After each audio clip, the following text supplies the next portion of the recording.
और सनातन धर्म की सबसे बड़ी ब्यूटी यह है कि हमारा ईश्वर भी हमें ईश्वरत्व को समझाने के लिए मनुष्य योनि में आता है। कैसे एक साधक को ये पता चले कि ये जो गुरु हैं ये मुझे शिव से इंट्रोड्यूस करा सकते हैं, क्योंकि आजकल आपने देखा होगा पाखंड भी बहुत चल रहा है। जो सर्व में ईश्वर का दर्शन नहीं कर सकता वो गुरु नहीं बन सकता। हम मार्गदर्शन करते हैं। आप देखोगे कि कहीं पे भी QR कोड स्कैन करके पेमेंट करो, सीधी दीक्षा मिल जाएगी। 1000 रुपये में तो श्रीयंत्र बिक रहा है। गुरु जो है वो निर्मोही होना चाहिए, उसको किसी स्त्री या धन की लालसा ना हो। ये प्रथम लक्षण है उनका। पंडित हो या आपने बहुत शास्त्र पढ़ लिए और आप एनसाइक्लोपीडिया बन के बैठे हो तो आप गुरु हो। झुंड में बिठा के एक साथ 1000-2000 लोगों को दीक्षा देते। मुझे ऐसे लोग बहुत पसंद है जो सीधा सीधा बोलते हैं साधना करनी है श्री विद्या की। क्यों करनी है? पैसा चाहिए, सिंपल। गुरु और शिष्य एक दूसरे को पहचानते ही नहीं है। शिष्य कौन सी ऊर्जा को लेकर बैठा है, क्यों आया है, उसका कारण क्या है? क्या वो भय से आया है, क्या वो पीड़ा से आया है, क्या वो लोभ से आया है, क्या वो अहंकार से आया है, या फिर उसको सही में ईश्वर चाहिए? 5000 में जो QR कोड स्कैन करता है ना, वो गुरुओं में एक क्षमता नहीं होती है। भारत में संप्रदाय की जरूरत नहीं है, विचारधारा की जरूरत है। लोगों को संप्रदाय नहीं चाहिए, लोगों को आइडियोलॉजी चाहिए। सही में अनुभूति है या फिर आपका एक मेंटल ट्रॉमा है? आपका सबकॉन्शियस माइंड तो आपके साथ खेल नहीं खेल रहा, तो ये बताएगा आपको गुरु। पराप्रसाद मंत्र ऐसा है कि अगर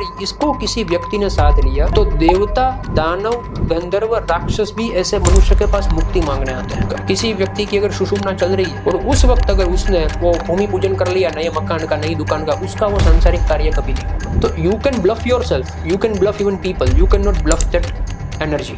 उसको आप मूर्ख नहीं बना सकते। ये तो आपने एक लेन देन का संबंध स्थापित किया। जिसको प्रेम है वो फिर जहर भी निकल जाएगी मीरा की तरह। उसको फर्क नहीं पड़ता है कृष्ण उसे कुछ दे रहा है नहीं दे रहा है, वो अपने निजान में है। प्रभु की प्राप्ति ऐसे लोगों को होती है।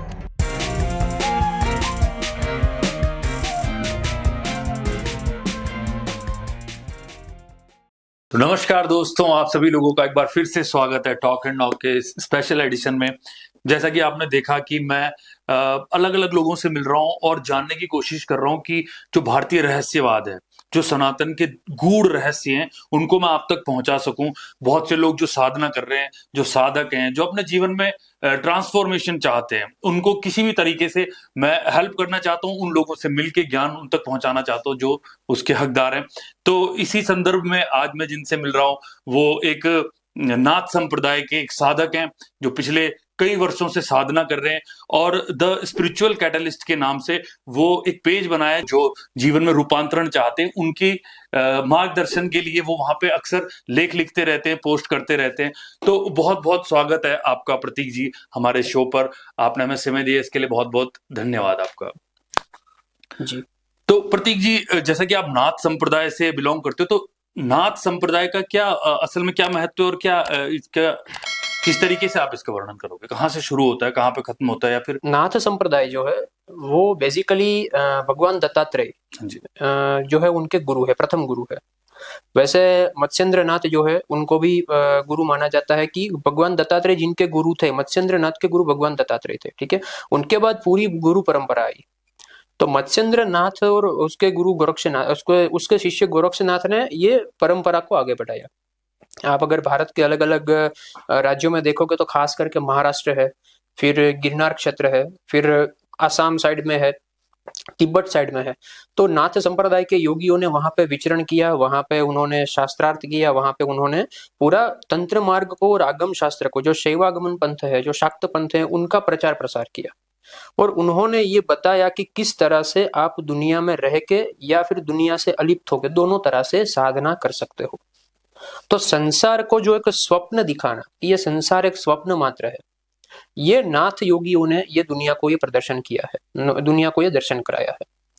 और आप अगर गोरक्ष सिद्धांत पढ़ोगे, सिद्ध सिद्धांत पद्धति पढ़ोगे, या फिर आप पढ़ोगे कुछ गोरक्षनाथ की कई सारी किताबें हैं, गोरक्ष संहिता है, ठीक है। उनमें उन्होंने नाथ को इस तरह से डिस्क्राइब किया है कि नाथ यानी कि स्वामी, नाथ यानी कि जो पहला है, जिसके ऊपर कोई नहीं है, ठीक है। तो नाथ संप्रदाय में स्वामी कौन है? नाथ संप्रदाय में स्वामी है आपका गुरु। इसीलिए आप नाथपंथियों को कई बार ऐसा बोलते हुए देखोगे कि आदेश गुरु आदेश होता है। तो नाथ संप्रदाय में गुरु ही आपका सबसे पहला नाथ है। वैसे सबका नाथ शिव है, ठीक है, लेकिन वो शिव से आपका परिचय करवाएगा कौन? तो इसीलिए आप अगर कई सारे तंत्र मार्ग के पुस्तक है, उसमें रुद्रयामल तंत्र है, महानिर्वाण तंत्र है, कुलार्णव तंत्र है, आप देखोगे तो आपको पता चलेगा कि भगवान शिव बोल रहे हैं कि माँ पार्वती को बोल रहे हैं कि साधक के लिए गुरु के स्वरूप में शिव ही है, हूं मैं, मतलब गुरु के स्वरूप में मैं शिव ही हूं, और शिव ही गुरु है और गुरु ही शिव है।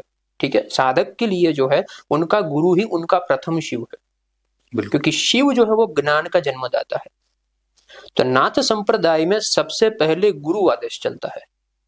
ये गिरनार में आप अगर जाओगे तो कई सारे नाथपंथी आपको साधु दिखेंगे जिसकी परंपराएं चल रही है। अब संप्रदाय तो उसमें अंदर अंदर बहुत संप्रदाय है, लेकिन मूल तत्व ये है कि एक को साधना, एक को पकड़ना, गुरु की वाणी को पकड़ना, एक साधे सब सते, ये जो बोलते हैं ना, ये नाथ संप्रदाय की देन है। तो जो एक गुरु है नाथ संप्रदाय, जैसे आप कह रहे हो कि जो शिव है, शिव और गुरु में अंतर नहीं है, जो शिवत्व को प्राप्त हुआ है वही उसी को हम अपना गुरु समझ सकते हैं। तो हमें कैसे पता चलेगा कि कौन, क्योंकि आजकल हमारे जैसे बहुत से दर्शक हैं, वो चाहते हैं कि साधना करना चाहते हैं, लेकिन साधना के मार्ग में अच्छा मार्गदर्शक ना होने की वजह से कई बार क्या होता है कि वो भटक जाते हैं लोग। तो कैसे एक साधक को ये पता चले कि ये जो गुरु हैं ये शिवत्व को प्राप्त है, ये मुझे शिव से इंट्रोड्यूस करा सकते हैं? क्योंकि आजकल आपने देखा होगा पाखंड भी बहुत चल रहा है। हाँ, पाखंड के लिए ही मतलब मेरा ये जो पेज बनाने का उद्देश्य था वो वही था। देखो ऐसा है, कई सारे लोग आते हैं कि आप दीक्षा देते हो क्या? हम दीक्षा नहीं देते हैं, हम मार्गदर्शन करते हैं। ठीक है, क्योंकि भटकाव जो है ना वो इतना है इस समय कि आप देखोगे कि कहीं पे भी क्यूआर कोड स्कैन करके पेमेंट करो, सीधी दीक्षा मिल जाएगी। कहीं पे भी आप यूपीआई करो, 500 रुपया, 5500 रुपया, 1000 रुपया में तो श्रीयंत्र बिक रहा है। तो ऐसी जगहों पे सच्चा गुरु है कौन? सच्चे गुरु की परख क्या है? तो ये क्वेश्चन जो आपने पूछा ना, वही क्वेश्चन जो है वो माँ पार्वती ने पूछा है शिव को कि गुरु की परख कैसे करे शिव। ठीक है, तो शिव ने कहा कि गुरु जो है वो निर्मोही होना चाहिए सबसे पहले। निर्मोही यानी कि उसको किसी स्त्री या धन की लालसा ना हो, ये प्रथम लक्षण है उनका। वो शास्त्रों का अभ्यासी हो। शास्त्रों का अभ्यासी मतलब क्या है? शास्त्रों का अभ्यासी मतलब ये नहीं कि आप पंडित हो या आपने बहुत शास्त्र पढ़ लिए और आप एनसाइक्लोपीडिया बन के बैठे हो तो आप गुरु हो, ऐसा नहीं। ठीक है, एनसाइक्लोपीडिया नहीं, शास्त्रों का अध्ययन मतलब कि जो तत्व ज्ञान को जानता हो। आप अगर कुलार्णव तंत्र में देखोगे तो भगवान शिव माँ पार्वती को कहते हैं कि शक्ति गुरु वही है जो तत्व ज्ञान प्रदर्शन करे। अच्छा, कृष्ण ने अर्जुन को क्या बोला है कि होम हवन जप तप माला मंत्र तीर्थाटन ये सब छोड़ के भाग जा अर्जुन, तू किसी तत्वदर्शी गुरु की शरण में जा। क्योंकि कृष्ण भगवान ने भी यही बोला कि मेरे पास आने का रास्ता है, लेकिन उसी गेट से पास होके आना पड़ेगा। तो कृष्ण भगवान ने अर्जुन को, क्योंकि वो भी तो एक खुद भगवान ही है, लेकिन वो भी एक गुरु का मार्ग बता रहे हैं उसको। वही है गुरु। इसलिए बोलते हैं ना, गुरु गोविंद दोनों खड़े किनको लागू पाए। तो ये क्यों बोल रहे हैं? ये ऐसा नहीं है कि गुरु अहंकार प्रदर्शित नहीं कर रहा है कि गोविंद से बड़ा मैं हूं, लेकिन एक कैटालिस्ट जो है ना, कैटालिस्ट यानी क्या है? उद्दीपक है। आप अगर दही जमाते हो, ठीक है, तो दही जमता है तो उसमें लैक्टोबैसिलस बैक्टीरिया है। अगर वो बैक्टीरिया नहीं होते तो दही नहीं जमता। मैं माचिस की तीली जलाता हूं तो ऑक्सीजन जो है वो कैटालिस्ट का काम कर रहा है, वो दिखता नहीं है कहीं पे, ठीक है ना, लेकिन ऑक्सीजन नहीं होता तो वो अग्नि प्रज्वलित नहीं होता। तो ये काम कर कौन रहा है?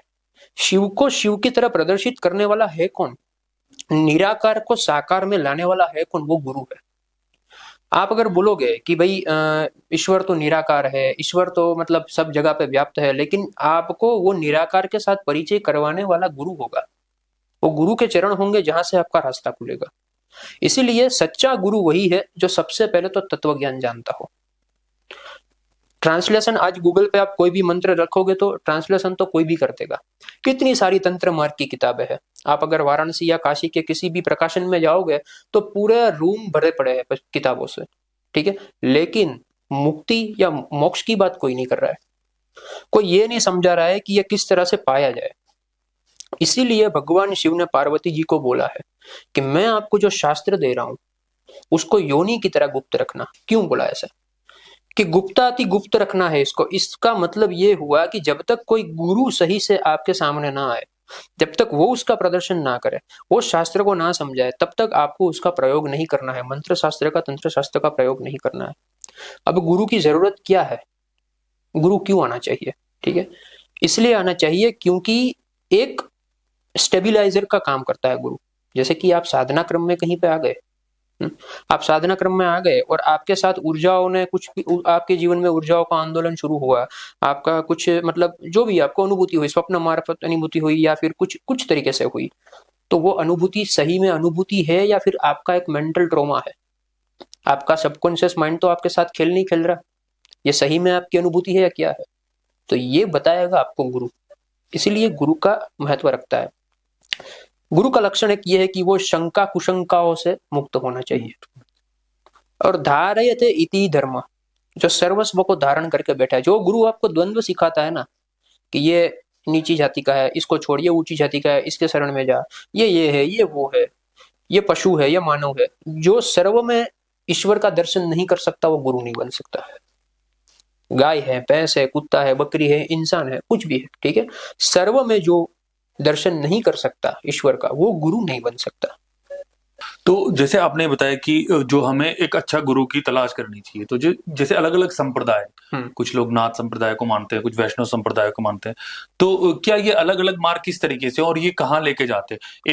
एक संत का या फिर एक जो व्यक्ति इस मार्ग पे है उसका लक्ष्य क्या होता है? देखो, इंडिया में मैं आपको सही में बोलूँ ना, तो भारत में संप्रदाय की जरूरत नहीं है, विचारधारा की जरूरत है। लोगों को संप्रदाय नहीं चाहिए, लोगों को आइडियोलॉजी चाहिए। संप्रदाय चाहे कोई भी हो, ठीक है, आप चलो, आप वृंदावन में जाओ, आप राधे राधे जपो 24 घंटे, चलेगा, ठीक है। आप काशी में चले जाओ, आप शिव शिव जपो, चलेगा। आप गिरनार साइड आओ, आप ओम नमो नारायण बोलते रहो, चलेगा। लेकिन एक को पकड़ के बैठना है। ये बात ठीक ठीक ऐसी है कि जैसे कि मैं आपको एक सांसारिक मतलब से समझाता हूँ कि आपको यहां से समझ लो कि मुंबई जाना है। मुंबई जाना है तो मुंबई की ट्रेन भी निकलती है, बस भी निकलती है, कार भी निकलती है। अब आपको चाहिए कि आप सही जगह पे सही चीज पकड़ के बैठ जाओ और थोड़ी धीरज रखो, ठीक है। अब आप बोलोगे कि बस तो एक एक जगह पे रुक रुक के जा रही है, तो मैं ठीक है, मैं उतर के ट्रेन में बैठ जाता हूँ, तो ट्रेन अपना अलग से समय लेगी।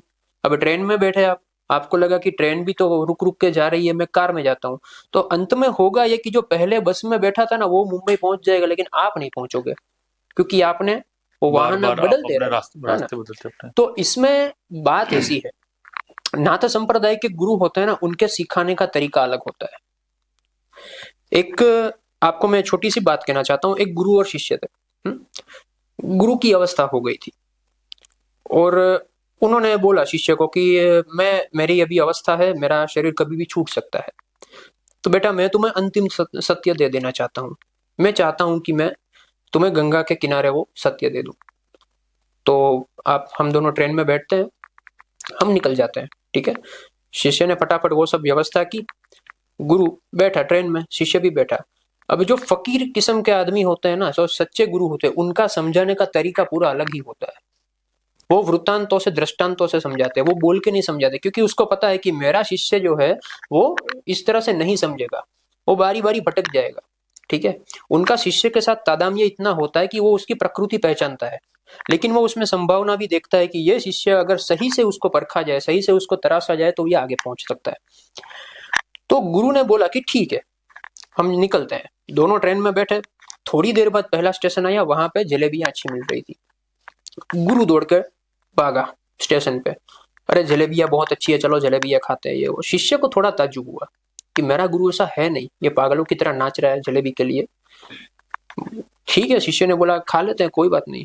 फिर से ट्रेन ने विसल लगाई, वो बैठ गए। अगला स्टेशन आया, वहां पे गन्ने का जूस मिल रहा है। गुरु फिर से नाचने लगा स्टेशन पे उतर के, गन्ने का जूस बहुत अच्छा मिलता है यहाँ पे, मैं तो बोलता हूँ हरिद्वार नहीं जाना, यहीं पे ठहर जाते हैं। शिष्य ने बोला गुरुजी आप मुझे अंतिम सत्य देने वाले हो और मैं यह मौका गवा नहीं सकता। गुरु का हाथ पकड़ कर ट्रेन में बिठाया उसने। थोड़ी देर आगे गया, वहां पे आम अच्छे मिलते थे।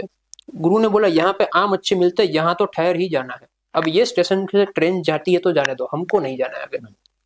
शिष्य उसके पैरों में पड़ गया, ये क्या लीला कर रहे हो आप बोल रहे हो कि हरिद्वार जाना है, आप एक एक स्टेशन पे एक एक चीजों में मोहित होते जाते हो। गुरु ने जोर से तमाचा मारा कि पिछले 5-5, 6-6 जन्मों से मैं तुम्हें यही सिखा रहा हूं, हर एक बार कोई ना कोई माया तुम्हें खींच लेती है। हरि का द्वार सामने है, ट्रेन निकल चुकी है, लेकिन तुम्हें किसी ना किसी स्टेशन पे कुछ ना कुछ पसंद आ जाता है और यही तुम्हारा पुनरपि जन्मम पुनरपि मरणम का कारण है। तो ये परम सत्य समझाने की गुरु की एक अलग ही छटा होती है। तो ये चीज है। तो प्रतीक जी, जैसा कि अक्सर ये सनातन धर्म के बहुत संत लोगों का जो कहना है कि हम इस जन्म और मरण के चक्र में फंसे हुए हैं और हमें कहीं ना कहीं इससे निकलना है। तो पहली बात तो हम फंसे क्यों हैं और हमें निकलना क्यों है? फंसे क्यों है उनका भी जवाब आपसे ही मिल सकता है, और निकलना क्यों है उनका भी जवाब आपसे ही निकल सकता है। ठीक है, निकलना क्यों है, अगर आप किसी कुत्ते को देखोगे, आप किसी ऐसे जीव को देखो जैसे कि पिग होता है, डुक्कर होता है, ठीक है, वो मल खा रहा है, कचरा खा रहा है, ठीक है। अब डुक्कर मल में भी आनंद ही ले रहा है, उनके लिए तो वो खुराक ही है। जब हम डुक्कर को देखते हैं, हम कुत्ते को देखते हैं जो मल खा रहा है, तो हमको लगता है कि अरे यार ये क्या कर रहा है ये, तो हम क्या करते हैं, उसके ऊपर थोड़ी करुणा दिखा के, अनुकंपा दिखा के उसको रोटी दूध दे देते हैं कि भाई ये ढंग का खाओ कुछ। आपकी हालत ईश्वर की दृष्टि में यही है, आपकी यानी कि कोई भी जीवात्मा की, ठीक है, जो सत्य को पहचानता नहीं है, जो जिसके लिए माया ही सर्वस्व है। तो शास्त्रों में माया को मल कहा गया, तो ये मल क्यों कहा गया? ऐसा नहीं है कि इनको छोड़ना है, लेकिन इनमें ही रक्त नहीं रहना है, इसको इस तरह से समझा जा सकता है। अब क्यों छूटना चाहिए, क्यों मरण जन्म मरण के चक्कर से बाहर आना चाहिए, ये सबसे बड़ी सोचने वाली बात है।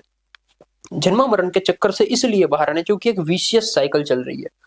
अभी आप किसी बिलियनर के घर में पैदा हुए, अभी आप किसी गरीब के घर में पैदा हुए, अभी आप किसी जगह पे पैदा हो, ठीक है, तो आपका स्थल, स्थान, समय जो भी है, मतलब आपका वो एक फिक्स है आपके कर्मों के मुताबिक कि इसी ऐसी जगह पे आप जन्म लोगे, आपके अपने कर्म भुगतोगे। फिर जो कर्म भुगत रहा है, अपने बुरे कर्म भुगत रहा है, वो बुरे कर्मों से बाहर आने के लिए अच्छे कर्म करेगा, पूजा पाठ करेगा, विधि विधान करेगा, ज्योतिष करेगा, नक्षत्र शास्त्र को फॉलो करेगा, ठीक है। इनसे उसका पुण्य कार्य कुछ बिल्डअप होगा, फिर से दूसरे जन्म में उसको अच्छा कुछ मिलेगा क्योंकि ये उसने कार्य किया। जो अच्छा भुगतते भुगतते साथ में वो विस्मृति हो जाएगी कि मैं पूर्व जन्म में कितना दुखी था, मैंने इतने पुण्य कार्य किए इसलिए मुझे ये सब मिला है। वो अच्छा भुगतते भुगतते फिर वही करेगा, ठीक है। जैसे कि किसी बिलियनर का बच्चा है या कोई ऐसा व्यक्ति है जिसके पास सब कुछ है दिया, तो उसके अंदर करुणा प्रकट होना असंभव है, या फिर थोड़ा वो मतलब इस तरह से रहता है उनका, ठीक है। तो ऐसे समय में आप पाप भुगतते हो, पुण्य भुगतते हो, पाप भुगतते हो, पुण्य भुगतते हो, फिर से आ जाते हो इधर पे। अगर पाप और पुण्य के डायमेंशन से बाहर निकलना है, इस मैट्रिक्स से बाहर निकलना है, तो आपको साधना मार्ग में आना चाहिए। अगर आपको इसमें मजा आ रहा है, अगर डुक्कर को मजा आ रहा है कि मैं मल खा रहा हूं तो मुझे उसमें आनंद है, तो फिर उसको निकलने की जरूरत नहीं है। तो हम एक सुषुप्ति में होते हैं, सामान्यतः हर एक व्यक्ति सुषुप्ति में होता है। उसके पास जो भी है, उसका परिवार, उसका दोस्त, उसका पैसा, उसकी जॉब, उसकी लग्जरी, उसमें उसे आनंद मिलता है। लेकिन आप ठीक ठीक इंट्रोस्पेक्शन करोगे तो आपको पता चलेगा कि ये चीज परमानेंट नहीं है, परम आनंद नहीं है, यह आनंद है। तो परम आनंद क्या है? परम आनंद परमेश्वर के पास मिलता है। तो परमेश्वर क्या है? परमेश्वर वो है जिसके जिसके थ्रू ये सब आनंद है, सब व्याधि है, उपाधि है, जो भी है वो उसके अंदर से निकलता है। तो इसको परमेश्वर बोलते हैं। इसको साधना है तो आपको साधना मार्ग में आना है।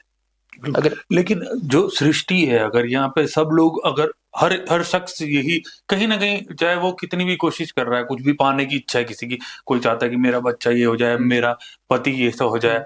बहुत से लोग मेरे जो यहाँ पे मेरे जैसे हमारे दर्शक हैं, वो यही सोचते हैं। कुछ लोगों का चाहना है, चाहत है कि हर किसी की छोटी चाहत है, किसी की बड़ी चाहत है, अलग अलग चाहते हैं। तो अगर हर कोई हम गौर से देखें तो कहीं ना कहीं मुक्ति चाहता है, किसी ना किसी से वो छूटना चाह रहा है। तो अगर जन्म मरण के इस चक्र से सब छूट जाएंगे तो फिर ये सृष्टि में रहेगा कौन? ये एक ऐसा सवाल है एक्चुअली कि ये सृष्टि में रहेगा कौन, जन्म मरण के चक्कर से सब छूट जाएंगे, ये एक हाइपोथेटिकल क्वेश्चन है। तैयारी कितने लोगों की है वो भी देखना है, ठीक है। जैसे कि मैं आपको बताऊं ना कि मैं हर एक, मेरे पास कोई आता है ना साधक कि कई बार ऐसा होता है फेसबुक पे पोस्ट पढ़ के एकदम एक फैसिनेटेड हो जाता है कि चलो भाई कांटेक्ट करते हैं, कौन है ये इंसान, ठीक है। अब जैसे ही वो पाता है कि भाई ये तो कोई 30-35 साल का आदमी है, तो उनका आधा तो मतलब उसका फिल्टर वहीं पे हो जाता है कि अरे यार ये गुरु नहीं हो सकता। क्यों? क्योंकि गुरु तो एक चोला पहना हुआ होना चाहिए, दाढ़ी होनी चाहिए, त्रिपुंड लगाया होना चाहिए, ठीक है। आपको ऐसे धोती में, कुर्ते में अगर कोई ब्रह्म ज्ञान देगा तो ही आपके लिए वो ब्रह्म ज्ञान है, अदरवाइज वो नहीं है। तो हम एक मैट्रिक्स में फंसे हैं, एक पर्टिकुलर पैटर्न में फंसे हैं कि ये पैटर्न में अगर वो होता है तो ही वो योग्य है, बाकी अयोग्य है, ठीक है। इनसे बाहर निकलने के लिए हमें काफी सारी चीजें जो है वो घटित करनी पड़ती है। अब साधना मार्ग में क्या है, साधना मार्ग में आने से पहले मैं हर एक बार शिष्य को, शिष्य तो नहीं बोल सकते लेकिन साधक को पूछता हूँ, किसी को भी छोटी मोटी क्रिया चाहिए तो, कि तुम्हारा यहाँ पे आने का कारण क्या है, क्या चाहिए तुम्हें मुझसे। आप मेरे साथ कोई कांटेक्ट किया है तो लेन देन का कुछ तो संबंध होगा, ऐसे तो कोई मेरा कांटेक्ट नहीं करेगा। तो तुम्हारी चाह क्या है। चलो आप बोलते हो कि मुझे बगलामुखी दे दो, मुझे श्री विद्या दे दो, मुझे काली दे दो, या फिर मुझे भैरव की साधना करा दो, लेकिन भैरव से आपको चाहिए क्या।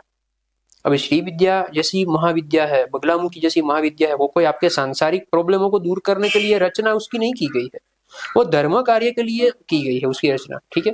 तो ये क्यों है, तो वो बोलता है कि परिवार दुखी है, हमारे बच्चे नहीं हो रहे हैं, या फिर जॉब नहीं लग रही है, या फिर बहन की बीमारी है, माँ की बीमारी। उसका मतलब ये हुआ कि आपका आध्यात्म जो है या तो आपकी पीड़ा या भय से प्रकट हुआ है या आपके लोभ से प्रकट हुआ है। जब आपका आध्यात्म अहोभाव से प्रकट हो, ईश्वर के प्रति आपका अहोभाव है। तो प्रतीक जी ये अहोभाव क्या है। अहोभाव यानी कि एक वॉट ऑफ थैंक्स की आपकी जो वृत्ति होती है ना, ईश्वर के प्रति आपका एक ग्रेटिट्यूड, यह अहोभाव है कि ठीक है आपने इस संसार को बनाया, मैं मेरे कर्म जनित दोषों की वजह से इस संसार में जन्म लेता रहा, मरता रहा, लेकिन अब मैं आपकी एक विस्तारितता है, आपका एक विराट तत्व है, उसको पहचान गया, अब मुझे आप में समाहित कर लीजिए। तो उसके बाद आपकी जो साधना होती है वो एक अहोभाव की साधना, अहोभाव से भरी हुई साधना होती है। जैसे कि रामकृष्ण परमहंस ने साधना की, ठीक है। बोला जाता है कि माँ काली जो है उसके सामने प्रत्यक्ष होती थी, क्यों, क्योंकि रामकृष्ण परमहंस जैसे व्यक्ति की कोई अपनी चाह नहीं होती है कि मुझे ये चाहिए, मुझे वो चाहिए। ऐसा बोला जाता है कि मृत्यु के वक्त मतलब उसको कैंसर था, ठीक है। तो इसका क्या आप मतलब छोटी सी बात है, रामकृष्ण परमहंस जैसी चेतना के लिए अपना कैंसर ठीक करना बहुत ही छोटी सी बात है, लेकिन ये लोग अपने शरीर के दोषों को वहन करते हैं। कितने सारे शिष्यों के कर्मों को उसने उठाए होंगे, तब जाके ऐसी पीड़ा उसने पाई है, ठीक है। तो गुरु तत्व का ये काम है। अब जो आपने पहले पूछा ना कि सच्चा गुरु कौन है, सच्चा गुरु ये है जो अपने शिष्य के दुष्कर्मों को भी उठा लेगा अपने अंदर। मेरा कोई शिष्य है, समझ लो, मैं तो दीक्षा देता नहीं हूं, लेकिन मेरा कोई शिष्य है समझ लो, और वो आया कि ऐसा ऐसा ऐसा है। अब वो कहाँ से आया है, कहाँ जाके आया है, पूर्वाश्रम में क्या करके आया है, हमें पता नहीं है। उसने किसी का पैसा लिया है, किसी का धन लिया है, कुछ करके आया है, हाथापाई करके, ठीक है। लेकिन जब वो साधना मार्ग में आया तो उसे गुरु अनुशासन में चलना है। तो हम जब अपनी एक स्ट्रीम लाइन में उसको अलाइन करते हैं, हमारी गुरु परंपरा में उसको अलाइन करते हैं, तो उसके सारे कर्म जो है ना, उसकी जवाबदारी अब गुरु की रहती है। साधक को भी चाहिए कि उसको गुरु अनुशासन में रहना है, लेकिन गुरु को भी चाहिए कि शिष्य जो भी करके आया है उसके कर्म उठाने की क्षमता होनी चाहिए उसमें। लाहिड़ी महाशय जो है क्रिया योग के बड़े गुरु है, ठीक है, और कई सारे लोगों ने उनसे मार्गदर्शन लिया। ऐसा बोला जाता है कि उसके जीवन के एक अंतिम समय में उसको पीठ पे एक फोड़ा हुआ था, बहुत बड़ा बॉयलर हुआ था, और उसके बाद उनकी मृत्यु हुई। तो बोला जाता है कि उसने किसी शिष्य के कर्म उठा लिए थे अपने, क्योंकि उनका जो शिष्य था वो साधना मार्ग में प्रशस्त था, और कुछ ऐसा था कि मतलब कुछ दिनों की जिंदगी अगर उनको मिल जाती, कुछ सालों की जिंदगी उस शिष्य को मिल जाती, तो वो बहुत आगे निकल सकता था। लाहिड़ी महाशय तो वो चेतना की अवस्था में थे कि उनको कुछ फर्क नहीं पड़ता था, ठीक है। तो उन्होंने उस शिष्य के मतलब मृत्यु को अपने ऊपर लिया और उनको जीवन दान दिया, ठीक है, ताकि वो अपने साधना का क्रम पूरा करके आगे बढ़ सके। अब ये 5000 में जो QR कोड स्कैन करता है ना, वो गुरुओं में ये क्षमता नहीं होती है, ठीक है ना। या फिर जो मास में दीक्षा देते हैं, इस जमाने का अगर सबसे बड़ा कोई ब्लंडर है ना साधना मार्ग में, तो वो है मास दीक्षा कार्यक्रम। झुंड में बिठा के एक साथ 1000-2000 लोगों को दीक्षा दे दो। क्यों, ये संभव क्यों नहीं। संभव इसलिए नहीं है क्योंकि दीक्षा यानी शादी है एक तरह से, ठीक है। एक तरह से गुरु शिष्य की शादी को हम इस तरह से समझते हैं कि स्त्री और पुरुष अगर मिलते हैं तो ही शादी। शादी यानी कि लग्न, लग्न यानी कि संलग्न होना, एक दूसरे के साथ जुड़ना। आप अपने मित्र के साथ बैठे हो ना, तो वो भी एक तरह से आप दोनों की शादी है, एक लग्न ही हुआ आप दोनों का, ठीक है। तो मन मेल हो रहा है आपका, आपके विचार मिल रहे हैं, तभी जाके तो ये होगा। तो गुरु और शिष्य एक दूसरे को पहचानते ही नहीं है। शिष्य कौन सी ऊर्जा को लेकर बैठा है, उसके पूर्व जन्म में उसकी कौन सी साधना है, वो क्या क्या कर्म करके आया है। चलो आया है यहाँ पे वो ठीक है, साधना मार्ग में उसका मन चला है, ठीक है, तो वो क्यों आया है, उसका कारण क्या है? क्या वो भय से आया है, क्या वो पीड़ा से आया है, क्या वो लोभ से आया है, क्या वो अहंकार से आया है, क्या वो पाखंड देख के आया है, या फिर उसको सही में ईश्वर चाहिए? नहीं, ईश्वर अगर किसी को चाहिए हो, अगर मैं यहाँ बैठे बैठे आनंदित हूँ, अगर मैं यहाँ बैठे आनंदित हूँ, तो फिर मुझे किसी चीज की क्यों तलाश होगी? नहीं होगी। अगर आप आनंदित हो, आप अपने में ही संतुष्ट हो, तो वहीं पे इसके लिए मैं आपको एक बहुत अच्छी मतलब बात बोलना चाहता हूँ कि योग वशिष्ठ रामायण है, ठीक है। योग वशिष्ठ रामायण जो है उसमें भगवान वशिष्ठ ने श्री राम को पूरा क्रम समझाया है। मैं ये चाहता हूं कि अगर किसी साधक को मुक्ति मार्ग में आगे जाना है, जैसे कि जैन लोगों ने जिसको बोला है वितराग, ठीक है, या फिर मुमुक्षु, ब्राह्मण लोग या फिर ये जो बाकी के जो सनातनी लोग हैं उसको बोलते हैं कि मोक्ष, तो मोक्ष है या मुमुक्षु है या जो भी है, ऐसे कोई भी लोग है जिसको मुक्ति चाहिए, जिसको यह संसार स्वप्न भांति दिखाई पड़ता है, उसे एक बार अष्टावक्र गीता और एक बार योग वशिष्ठ रामायण पढ़नी चाहिए। उसमें कोई भी मटेरियलिस्टिक बेनिफिट की बात नहीं की, सिर्फ और सिर्फ तत्व ज्ञान है, और यह संसार के पूर्ण रूप पर प्रदर्शित किया है। अब जो आपने बोला कि मैं यहाँ पर बैठा हूं और आनंदमय स्थिति में हूं, तो आपको यह प्रश्न है कि क्या आपकी आनंदमय स्थिति कायम है? क्या ऐसे आनंद में आप हर रोज रह सकते हो? जो एक क्षण के लिए आनंद है, क्या वो कायम रह सकता है? तो फिर आप मुक्त हो। भगवान वशिष्ठ ने श्री राम को यही समझाया कि मरने के बाद राम कोई मुक्त नहीं होगा। मरने के बाद आज तक कोई भी व्यक्ति मुक्त नहीं हुआ, जीते जी ही जीवन मुक्त होना पड़ता है। आपकी खुली आंखों से आपकी जो अवस्था है ना, वही आपकी मृत्यु पर्यंत अवस्था होगी। ये प्रेत योनि, पिशाच योनि, राक्षस, ब्रह्म राक्षस, ये जो भी मतलब हम पढ़ते हैं ना, वो वही है जो इंसान ने जीते जी किया है। ब्रह्म राक्षस यानी क्या है कि कोई इंसान जो है वो रावण जैसा ज्ञानी है, सब ज्ञान है, लेकिन अहंकार, अति अहंकार है, ऐसा व्यक्ति मृत्यु पर्यंत ब्रह्म राक्षस बनेगा। बिल्कुल। और जब आदमी का आनंद टूटता है, अभी मैं आनंदित हूँ, तब तक मुझे भगवान की तलाश हो नहीं सकती, मुझे किसी भी चीज की तलाश नहीं हो सकती। अगर मैं आनंदित हूँ तो मैं यहाँ पे आंख बंद करके बैठ जाऊं, मैं अपने आप में आनंदित हूँ।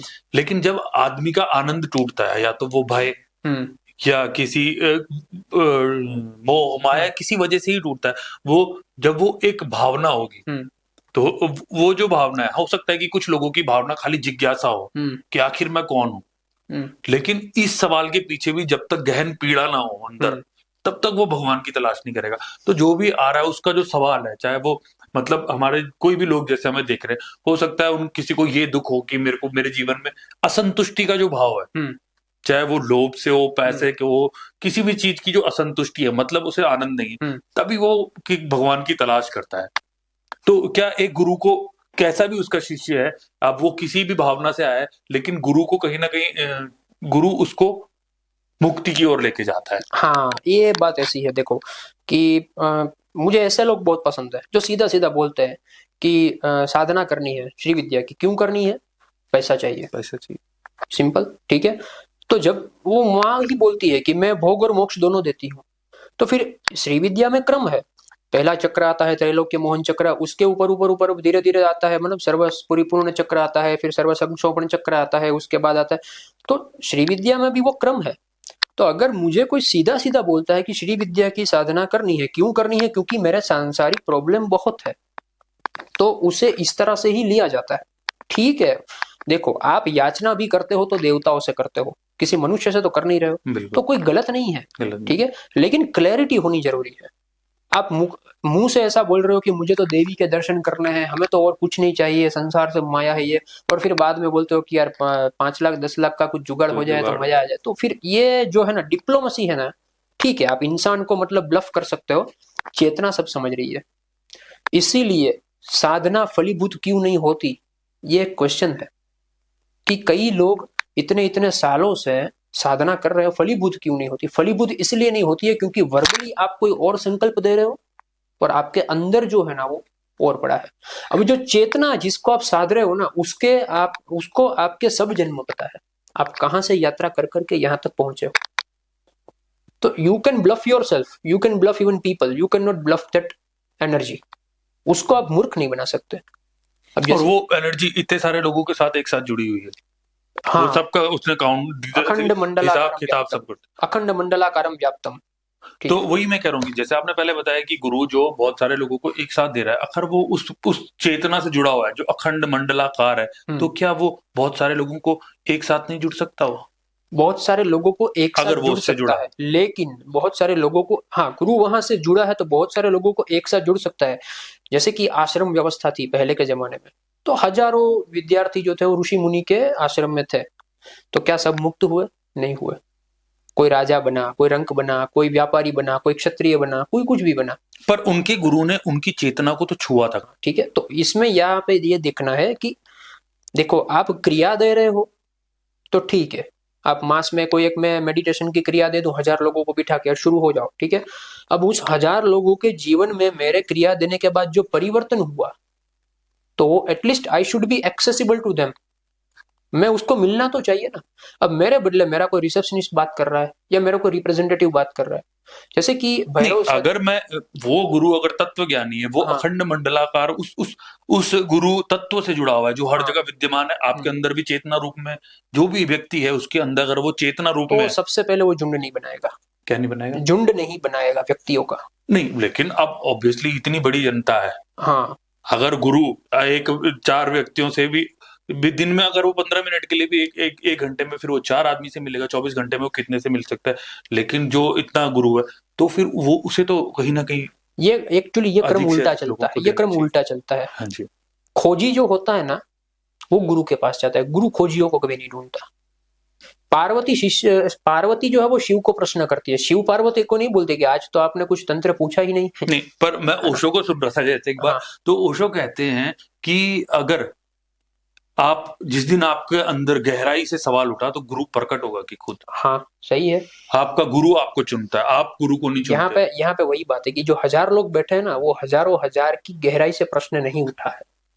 ये 1000 में से 990 लोग ऐसे होंगे जो या तो किसी लोभ से या मोह से आए हैं, या फिर किसी दिखावे से आए हैं, ठीक है ना। मैं ये नहीं बोल रहा हूँ कि जो लोग साधना कर रहे हैं वो गलत है या फिर वो लोग भटके हुए हैं, लेकिन ऐसा है कि मेरा इतना सिंपल मानना है कि ये जिंदगी और मृत्यु का सवाल है, या आपके अनेकों जन्म का सवाल है। तो आपको जो मुक्ति दिलाने वाला है, आपको जो परम तत्व से मतलब पहचान कराने वाला है, at least that person should be easily available to you. बिल्कुल। हाँ? आपको साधना मार्ग में कुछ अनुभव हो रहा है, आपको स्वप्न में कोई अनुभव हो रहा है, आपको किसी चेतनाओं के दर्शन हो रहे हैं। जैसे कि कई बार कैसा होता है कि कोई व्यक्ति है जो आजकल के जमाने में, समझ लो, हम हर किसी चीज को गूगल करते हैं, ठीक है, कि भाई बगलामुखी साधना करनी है तो गूगल करेंगे, तो क्या है, तो बोले कि पीला वस्त्र लगता है, सब पीला होना चाहिए, पीला कपड़ा, पीला कमरा, ये वो, ठीक है।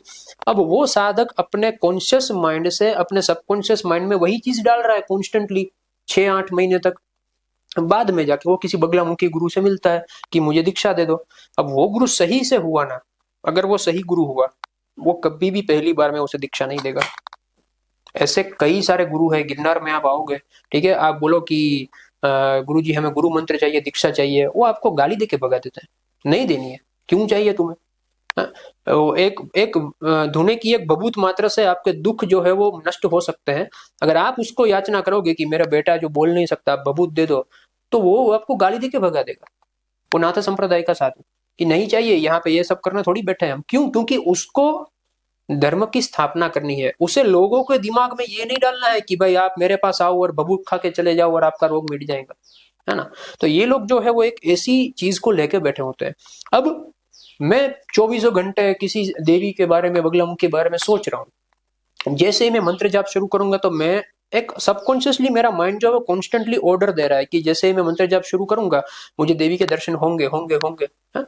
एक इच्छा है मेरी, मुझे स्वप्न आएगा, कोई स्त्री है, पीले वस्त्र में है, असुर को मार रही है।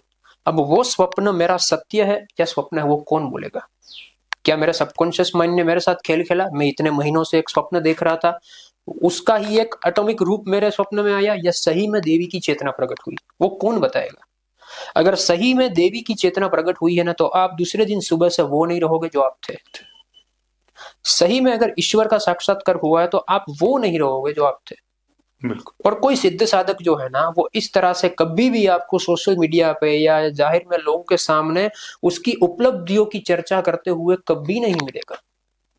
मैं साधना मार्ग में हूँ, मैंने छोटी मोटी साधनाएं की, उसके बाद गुरु मिला, उसके बाद गुरु ने साधनाएं करवाई, कई सारे अनुभव हुए, लेकिन एक भी सोशल मीडिया पोस्ट, एक भी कहानी, एक भी कोई मिथ्या अहंकार, कुछ प्रोपोगंडा, ये इसमें नहीं करना होता है।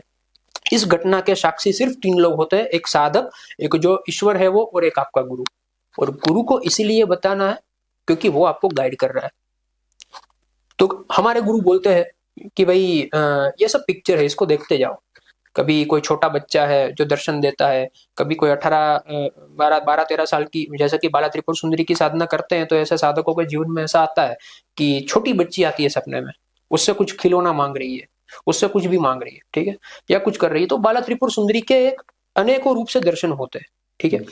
तो वो एकदम से वो मतलब प्रसन्न हो जाता है साधक कि अरे मैंने तो 10,000 मंत्र किए हैं, देवी ने दर्शन दे दिए, तो क्या मैं सिद्ध हो गया, क्या मुझे उपलब्धि हो गई? नहीं, वो चेतना ने सिर्फ आपका एक्नॉलेजमेंट किया है कि ओके, बिल्कुल, यू आर एक्नॉलेज्ड। ये आपकी स्थिति नहीं बनी अभी तक। जब स्थिति बनती है ना, तो आप बोलने के लायक नहीं रहते हो, बाद में आप शांत हो जाते हो। तब जब तक आपको कोई प्रश्न नहीं करता है सामने वाला, जब तक शिष्य एक जिज्ञासु शिष्य नहीं होता है, तब तक आपके मुंह से एक लफ्ज नहीं निकलेगा। आप सामने से कभी नहीं बोलोगे कि मेरे पास आ जाओ, सामूहिक दीक्षा देंगे, हमारे पास आ जाओ, हम आपको श्रीयंत्र देंगे। ये जो हम बेच रहे हैं ना ये चीजों को, ये चीज सबसे बड़ा मतलब शक्ति का व्यापार, जिसको बोलते हैं व्यापारीकरण, ये सबसे बड़ा ब्लंडर है।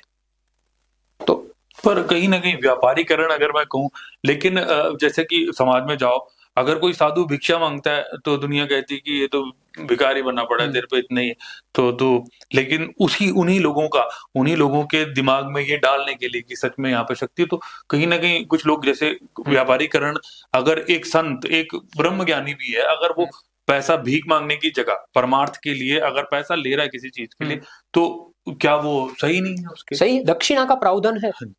आप पहले के शास्त्र में पढ़िए, राजसूय यज्ञ होते थे, अश्वमेध यज्ञ होते थे, बड़े बड़े यज्ञ होते थे।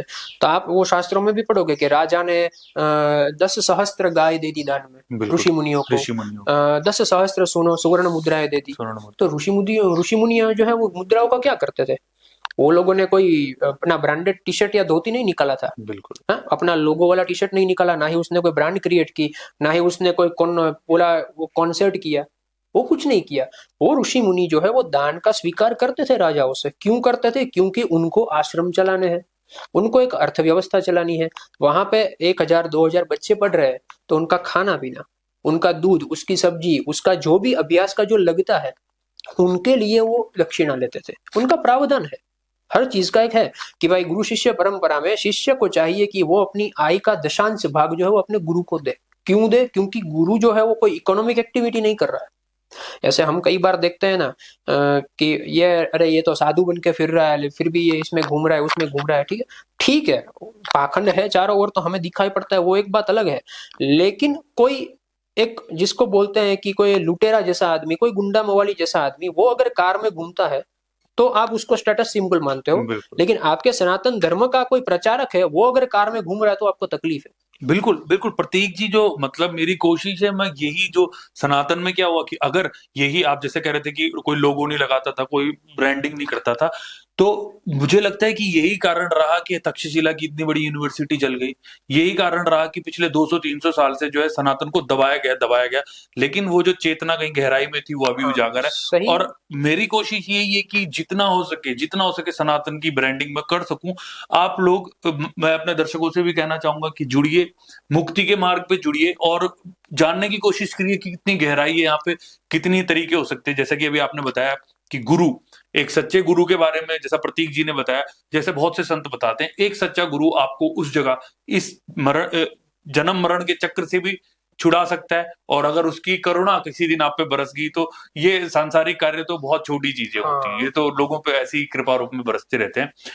तो अच्छा, गुरु के बारे में हमारी बातचीत हो गई, लेकिन अब मैं जानना चाहता हूँ कि जो जैसे क्रिया अब जो स्टार्टिंग करी है, मुझे एक अच्छा गुरु मिल गया, मैं एक सच्चे गुरु के पास चला गया, तो शुरुआत उस मार्ग पे जाने की जो बेसिक तरीका है, शुरुआत कहाँ से होती है? साधना शुरू कहाँ से होती है? जो कोई भी साधना किसी भी तरीके से कर रहा हो, लेकिन वो रास्ता क्या है जो आपको कहते हैं कि नीचे से ऊपर की तरफ लेके जाए?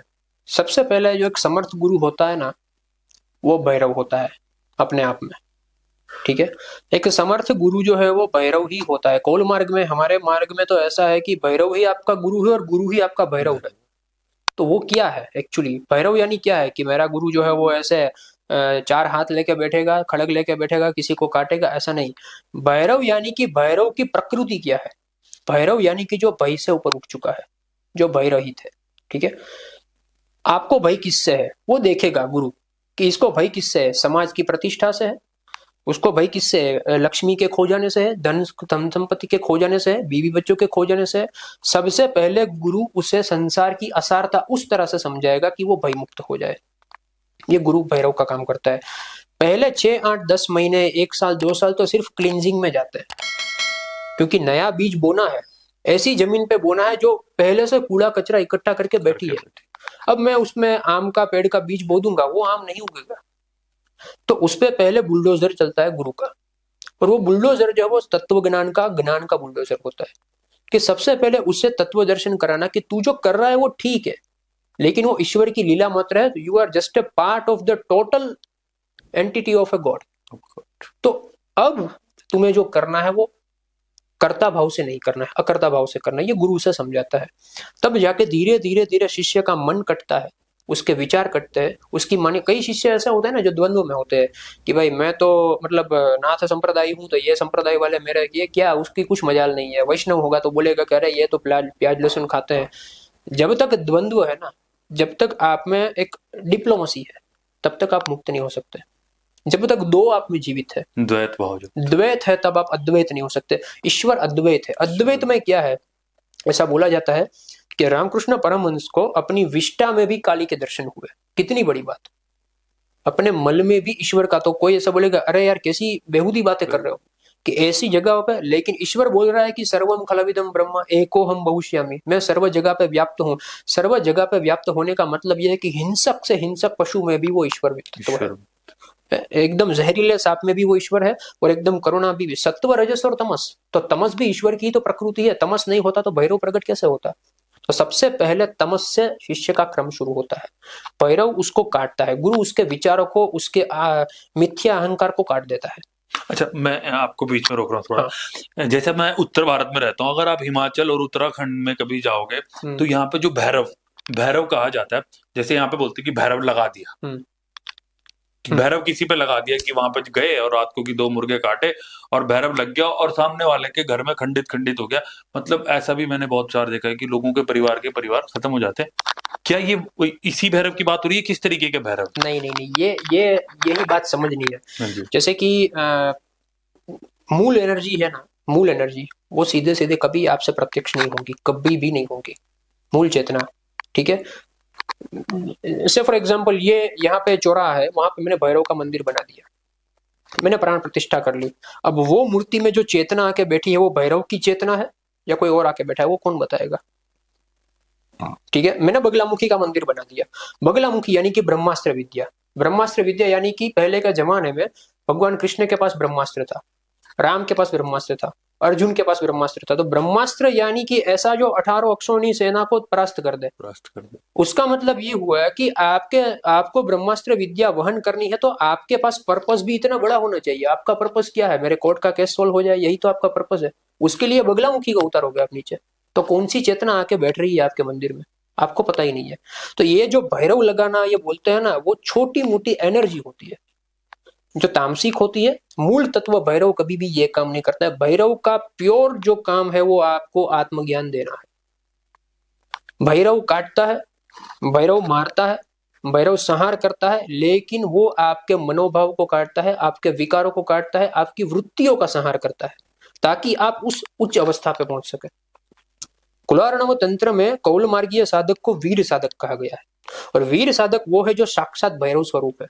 यानी कि वो सब चीजों को काट के बैठा है, अपने मिथ्या अहंकार को काटने बैठा है, ठीक, अपने भावों को काट के बैठा है, अपने संसार को काट के बैठा है। तो काट के बैठा है उसका मतलब क्या हुआ कि वो घर परिवार छोड़ के आ गया, उसको भूखे छोड़ के आ गया? नहीं, सब परिस्थितियों में वो अपनी जवाबदारियों का वहन कर रहा है, और फिर भी वो वही है जो होना चाहिए। मैं आपको एक बात बताना चाहता हूं कि श्री राम जो थे ना 13 साल के थे, 13 साल का श्री राम जो था, वो 13 साल के जब श्री राम थे तो उनकी अवस्था ठीक ठीक वैसी थी जैसी एक बिलियनर के बेटे की होती है। बिल्कुल ठीक है। उसमें उसने एक बार दशरथ राजा के सामने एक इच्छा प्रकट की कि मुझे तीर्थाटन करना है। अगर आज कोई पैसे वाले का लड़का होता तो बोलता कि मुझे गोवा जाना है, मालदीव जाना है। उसने बोला कसौल कि जाना है। हाँ, उसने बोला कि मुझे तीर्थाटन करना है। तो राजा दशरथ ने राम भगवान के लिए वो सब व्यवस्था की जो एक पैसे वाला व्यक्ति अपने बेटे के लिए करता है। दास दासिया थी, काफिला था, पूरा रथ था, खाने पीने की सामग्री। और वो कुछ महीनों के बाद तीर्थाटन करके जब अयोध्या वापस आए तो श्री राम में एक विरक्ति थी। श्री राम में एक विरक्ति थी। उनको ये विचार आया 14-15 साल के श्री राम को कि मुझे वो नहीं मिला जो मुझे मिलना चाहिए। इतने तीर्थाटन किए, इतने मैंने प्रवास किए, लेकिन वो तत्व नहीं मिला मुझे जो मुझे मिलना चाहिए। और सनातन धर्म की सबसे बड़ी ब्यूटी ये है कि हमारा ईश्वर भी हमें ईश्वरत्व को समझाने के लिए मनुष्य योनि में आता है। बाकी क्या राम को ये ज्ञात नहीं है कि वो कहां से आए और कौन है, लेकिन वो मनुष्य भाव में रहे अपनी लीला के वश। ठीक है। और मनुष्य भाव से उसने दुनिया को बताया कि कैसे राम से श्री राम की यात्रा की जाती है। तो वो एक विरक्ति में चले गए, जिसको मैं स्पेसिफिकली बोलूं तो डिप्रेसिव स्टेट में चले गए। वो कुछ महीनों तक खाना पीना छोड़ दिया, ढंग से कुछ खाते नहीं है, शरीर उसका शुष्क हो गया एकदम। और उसके दास दासी उसके साथ खेलने के लिए कोई आते थे मित्र, तो उसके साथ खेलने नहीं जा रहे। राजा दशरथ जो है उससे बुला रहे तो उसको जवाब नहीं दे रहे ठीक से, आइसोलेटेड हो गए पूरे। उसके बाद वशिष्ठ मुनि आए और वो प्रसंग जो है वो बड़ा मतलब प्रचलित है कि कुछ राक्षस जो उसके हवन में बाधा डाल रहे थे, तो वशिष्ठ मुनि ने बोला दशरथ राजा को कि आपके बेटे हमें चाहिए। ठीक है। तो वो प्रचलित है सब। तो दशरथ राजा ने बोला कि बेटे मेरे छोटे हैं, अभी उसकी उम्र क्या है। तब वशिष्ठ मुनि ने बोला कि आपको उस चेतना का पता ही नहीं है, आप बुलाइए उसे दरबार में, हम बात करते हैं उनसे। राजा दशरथ ने बोला कि उस राक्षसों को परास्त करने के लिए मैं काफी हूं। वशिष्ठ मुनि ने बोला मैं आपको उस चेतना का दर्शन करवाना चाहता हूं जो श्री राम में पड़ी है। मुझे पता है कि आप सक्षम है, लेकिन आप श्री राम को इधर बुलाइए, उसके बाद जो प्रकट होगा इस दरबार में वो ऐसा होगा जो ना भूतो न भविष्यति। मैं आपको कुछ दिखाना चाहता हूँ।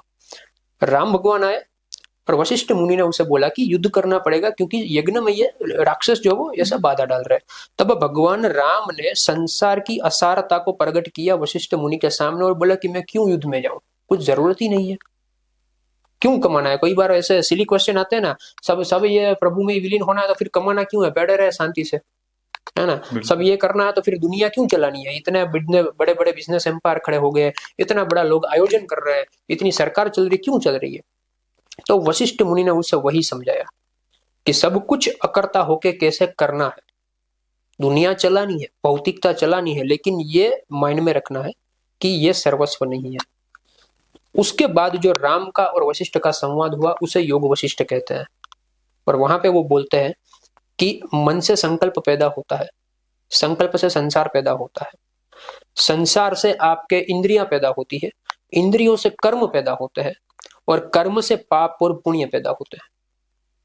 एक बार फिर से बताइए आप। फिर से बताता हूं। मन से एक संकल्प पैदा होता है, संकल्प से संसार पैदा होता है, संसार से इंद्रियां पैदा होती है, इंद्रियों से कर्म पैदा होते हैं, और कर्म से पाप और पुण्य पैदा होते हैं। अब किसी को मुक्त होना है तो सबसे पहले उसको जड़ को काटना पड़ेगा, यानी कि मन को काटना पड़ेगा। इसीलिए समस्त ध्यान योग, ध्यान योग है, ज्ञान योग है, क्रिया योग है, सब मन को काटने की बात कर रहे हैं। अगर मन कट गया तो बाकी की शाखाएं अपने आप कट जाएगी। पाप और पुण्य क्या है, जो आप कर्म करते हो, वो कर्म करते हो तो पाप और पुण्य लगता है, लीला में कोई पाप पुण्य नहीं लगता। इसीलिए अगर आप अपनी पत्नी के अलावा किसी और स्त्री के साथ भी शयन करोगे तो वो व्यभिचार है, लेकिन भगवान श्री कृष्ण 16,000 स्त्रियों को रख रहे हैं तो वो व्यभिचार नहीं है। क्यों नहीं है? क्योंकि वो लीला है। क्यों लीला है? क्योंकि वहां पे उसका कोई आशय नहीं है, उसका कोई उद्देश्य नहीं है, उसका मन नहीं है, वो सिर्फ से ऊपर जा चुके हैं, वो चीज है, वो चीज है। जब आप हर चीज को फोर्थ डायमेंशन से देखते हो कि ये सब हो रहा है, ठीक है, आपका इसमें कोई प्रयोजन नहीं है। जैसे कि मैं सांसारिक मनुष्य हूं तो मैं अपनी परिवार को पालने के लिए कुछ ना कुछ काम करता हूँ, ठीक है, आय कमा रहा हूं, जो भी है मैं काम कर रहा हूं, मुझे धन मिल रहा है, ठीक है, लेकिन उसमें इतना मैं इन्वॉल्व ना हो जाऊं कि यही संसार मेरे लिए सर्वस्व हो जाए। ये जो चीज है ना वो आध्यात्म करता है, और ये वशिष्ठ मुनि ने श्री राम को सिखाया। बिल्कुल। अब जैसा आपने बताया अभी जो हमारी बात चल रही थी, तो जो ये साधना का पहला किस तरीके से ये सब कुछ साधना एक साधक को, जैसे नाथ संप्रदाय में एक साधक शुरुआत करता है तो पहले क्लिंजिंग हो गई, ये जो भी आपने अभी बताया एक तरीके हाँ। से इसमें उसकी क्लिंजिंग होगी, इसके बाद वो किस उसके तरीके बाद से अपनी उसका चेतना इसकी तक पहुंचेगा? प्रकृति को परखा जाता है। प्रकृति को परखना मतलब कि हर एक की प्रकृति अलग अलग होती है। कोई साधक है जिसकी एक तमस प्रकृति है, एकदम शॉर्ट टेम्पर है, 4 दिन मंत्र का पाठ कर लिया, गुरु जी कुछ अनुभव नहीं हो रहा है, तुमने 4000 जन्म बिगाड़ दिया तब तक तुम्हें कुछ स्मृति नहीं हुई, तुमने 4 दिन माला कर ली, तुम्हें अनुभव चाहिए। तो ऐसे जो साधक होते हैं ना, उनके साथ भी डील करनी है। कोई साधक होता है जिसमें सत्व गुण का प्रमाण ज्यादा होता है, किसी में तम रजस वृत्ति ज्यादा होती है। रजस वृत्ति वाले साधक सामान्यतः ऐसे होता है जिसको सांसारिक सुख चाहिए। ऐसे लोग जो होते हैं ना, वो किसी भी महाविद्या की साधनाओं में आते हैं या किसी भी साधनाओं में आते हैं, जैसे ही उसको भौतिकता मिल जाती है साधना को थोड़ा साइड कर देते हैं कि बिजनेस ठीक से सेट हो गया, शादी हो गई, बच्चे ठीक से सेट हो गए, ठीक है। लेकिन तो गुरु को चाहिए कि वो उसकी प्रकृति को पहचाने, उसके बाद उसे साधना दे। इसलिए हम हमेशा पूछते हैं कि तुम्हारा आध्यात्म कहाँ से प्रकट हुआ, पीड़ा से या भय से या क्रोध से हुआ, लोभ से हुआ या फिर अहोभाव से हुआ। अगर अहोभाव से प्रकट हुआ है तो वही साधक जो है वो अंतिम तक पहुंचता है, वही साधक परम शिव तक पहुंचता है, चाहे इस जन्म में पहुंचे या बाद में पहुंचे, लेकिन पहुंचता है।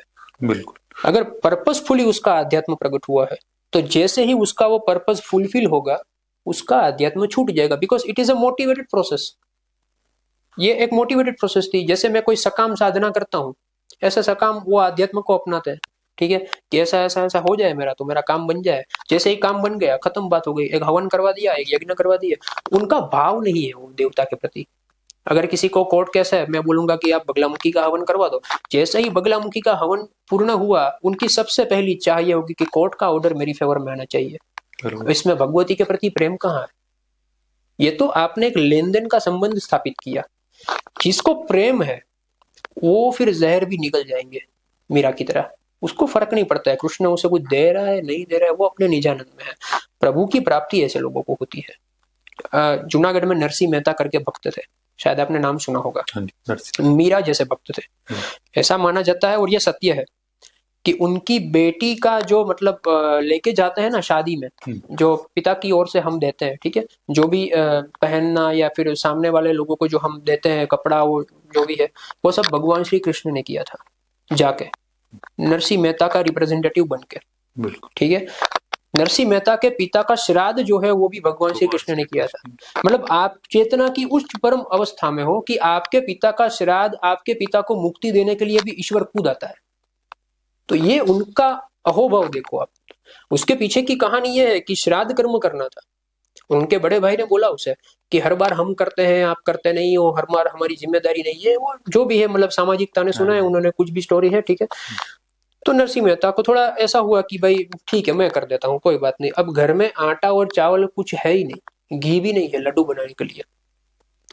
वो निकले घी लेने के लिए, और सबको उनकी परिस्थिति पता थी, वो जहां पे रहते थे जूनागढ़ में, तो सबको पता थी कि ये व्यक्ति कैसा है, दीन है, गरीब है, उसके पास खाने के लिए कई बार नहीं होता है कुछ। तो जाहिर सी बात है कोई भी व्यापारी उसे घी या कुछ भी नहीं देगा। एक व्यापारी ने ऐसा बोला कि आप अगर भजन गा दो कृष्ण का तो बदले में मैं आपको घी दूंगा। जैसे ही इसने भजन शुरू किया करताल से, ये खो गए अपनी साधना में, ये भावावेश में चले गए, ठीक है। वो भी, सुनने वाला भी भावावेश में चला गया। अब वहां पे लोग आए उनके घर पे खाना खाने, यहाँ पे ये भजन कर रहा है। अब ईश्वर की करुणा देखो, भगवान श्री कृष्ण पूरा पंडाल लेके गए वहां पे, उन्होंने खाना बनाया, लोगों को दक्षिणाएं दी, सुवर्ण की दक्षिणाएं दी, और पूरे गांव में हो गया कि नरसिंह मेहता के पास इतना धन है, इतना धन है। और वो बेचारा भजन गा के जब दोपहर को वापिस आया तो उसकी पत्नी उसको ताने मार रही कि आपके पास इतना धन था तो इतने दिन आपने हमको गरीबी में क्यों रखा। वो बोला मुझे पता नहीं है कौन आके गया यहाँ पे। तो बोले आप नहीं थे? बोले मैं तो उसकी दुकान पे भजन गा रहा हूँ। कौन आके गया वो?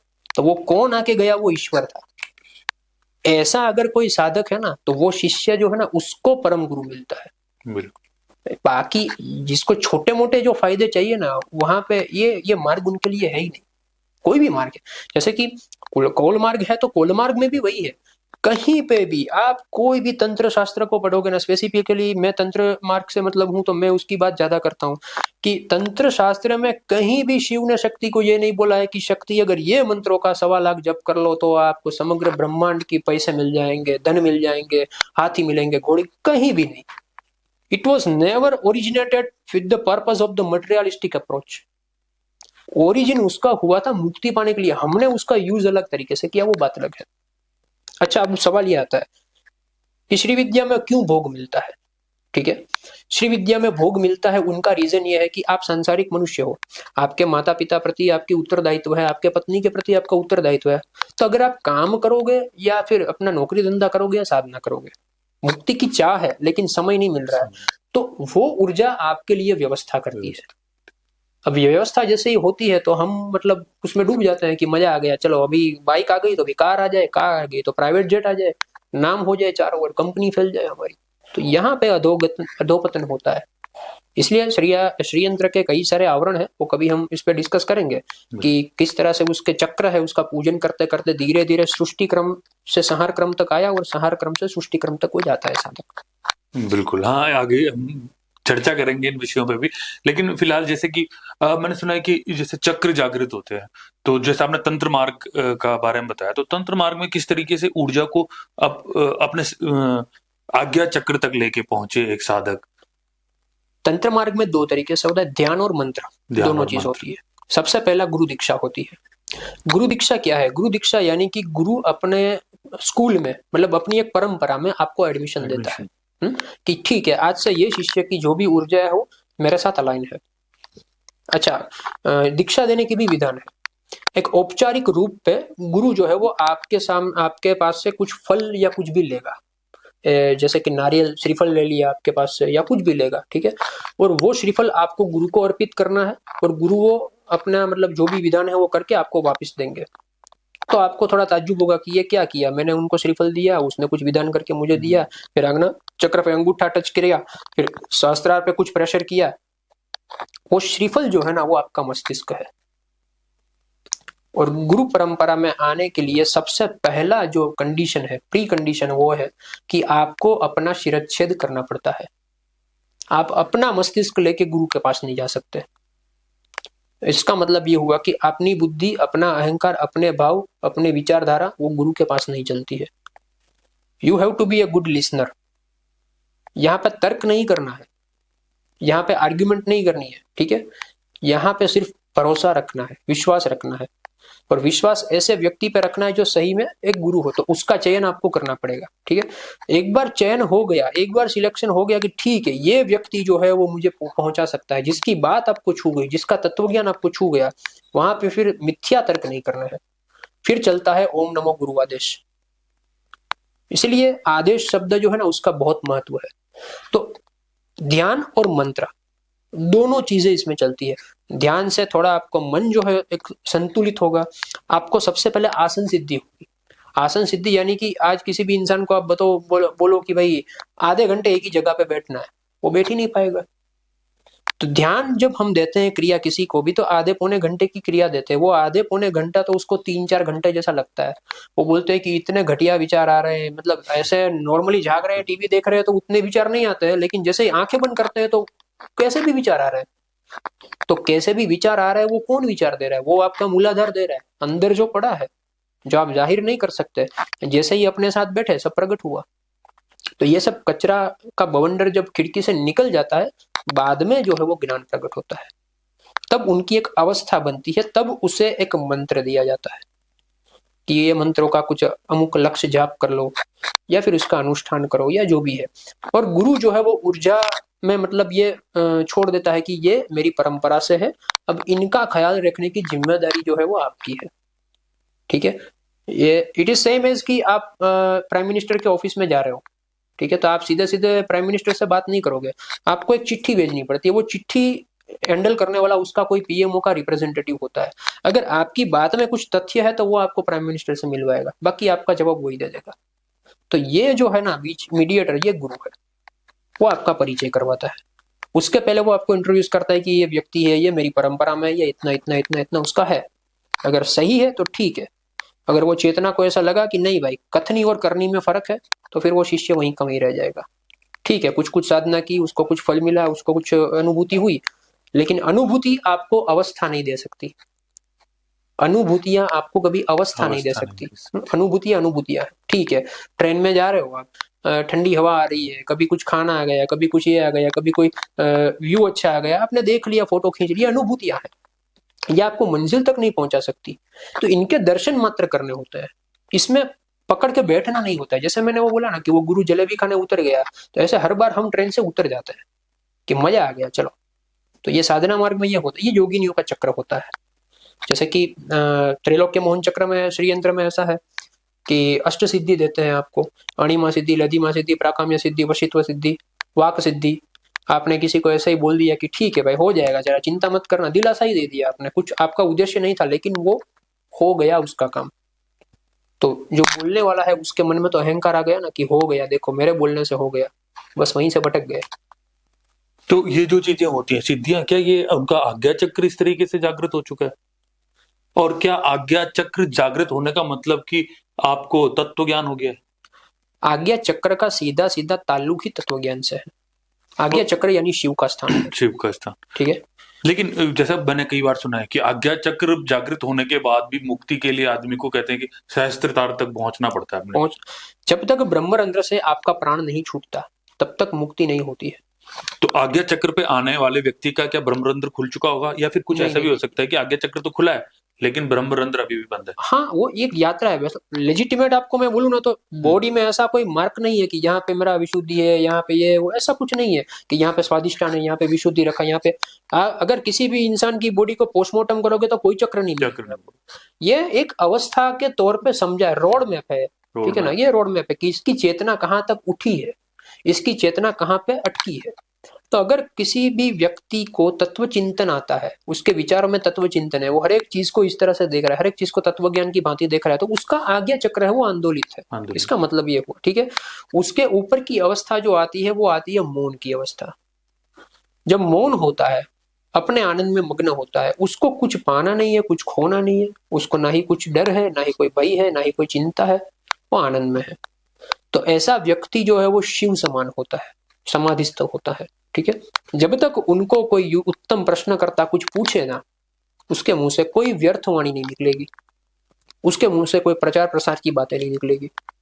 उसके बाद की अवस्थाएं होती है, वो होती है कि सहस्त्रार चक्र, उसके बाद आता है ब्रह्मरंध्र, उनके भी ऊपर की अवस्थाएं हैं। योग मार्ग में तो बहुत उनका विश्लेषण है। ठीक है। तो यह है आज्ञा चक्र, यानी कि इसका संसारिक उससे कोई मतलब नहीं है, उनका सिर्फ और सिर्फ आपकी तत्व चिंतन से, आपके ज्ञान से मतलब है, और वो ज्ञान परम ज्ञान है। ज्ञान और इंफॉर्मेशन में फर्क है।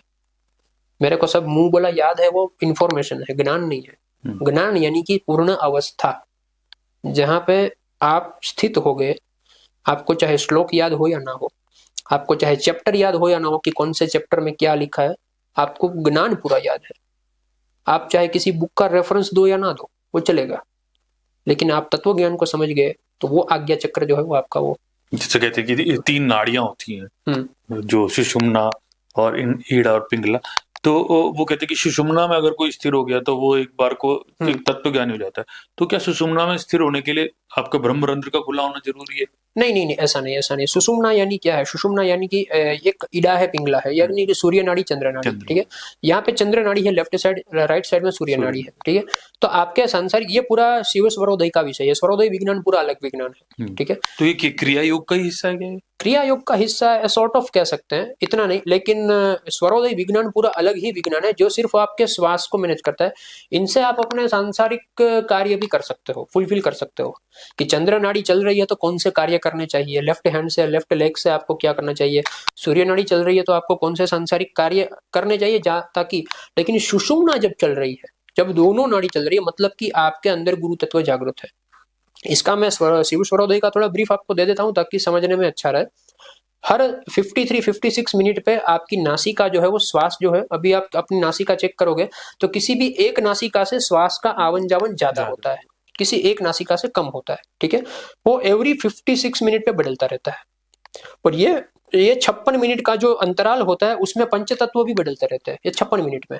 कभी पृथ्वी तत्व नाक पे चलता है, तो ये नासिका से समझ लो मेरे लेफ्ट साइड से नोस्ट्रल से वायु का आवन जावन हो रहा है, लेकिन वो लेफ्ट साइड में एक ही जगह पे नहीं होगा, कभी ऊपर की दीवार को छू के होगा, कभी सीधा होगा, कभी यहाँ से होगा। तो ये तत्व अलग अलग तरीके से चल रहे हैं।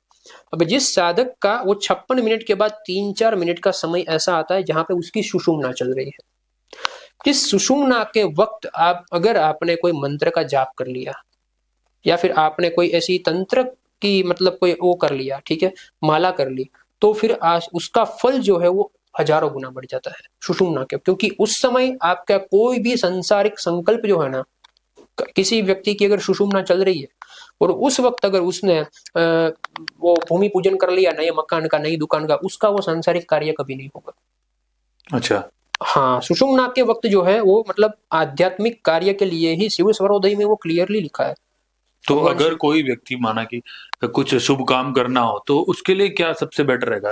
अगर वो लॉन्ग टर्म के लिए है, उसका कोई लॉन्ग पर्सपेक्टिव है, जैसे कि कोई मतलब गृह निर्माण करना है, ऐसा कुछ है, तो उसको चंद्र नाड़ी में वो काम करना चाहिए, ठीक है। अगर उसका कोई शॉर्ट टर्म वो है, अच्छा, जहाँ पे अग्रेशन दिखाना है, जहाँ पे आपको चाहिए कि आपका डोमिनेंस होना चाहिए बात में, ठीक है, जहाँ पे अगर कहीं पे आप नेगोशिएशन में बैठे हो और अगर आपकी सूर्य नाड़ी चल रही है और वो सामने वाला अगर आपकी राइट साइड में बैठा है, you will definitely dominate that discussion.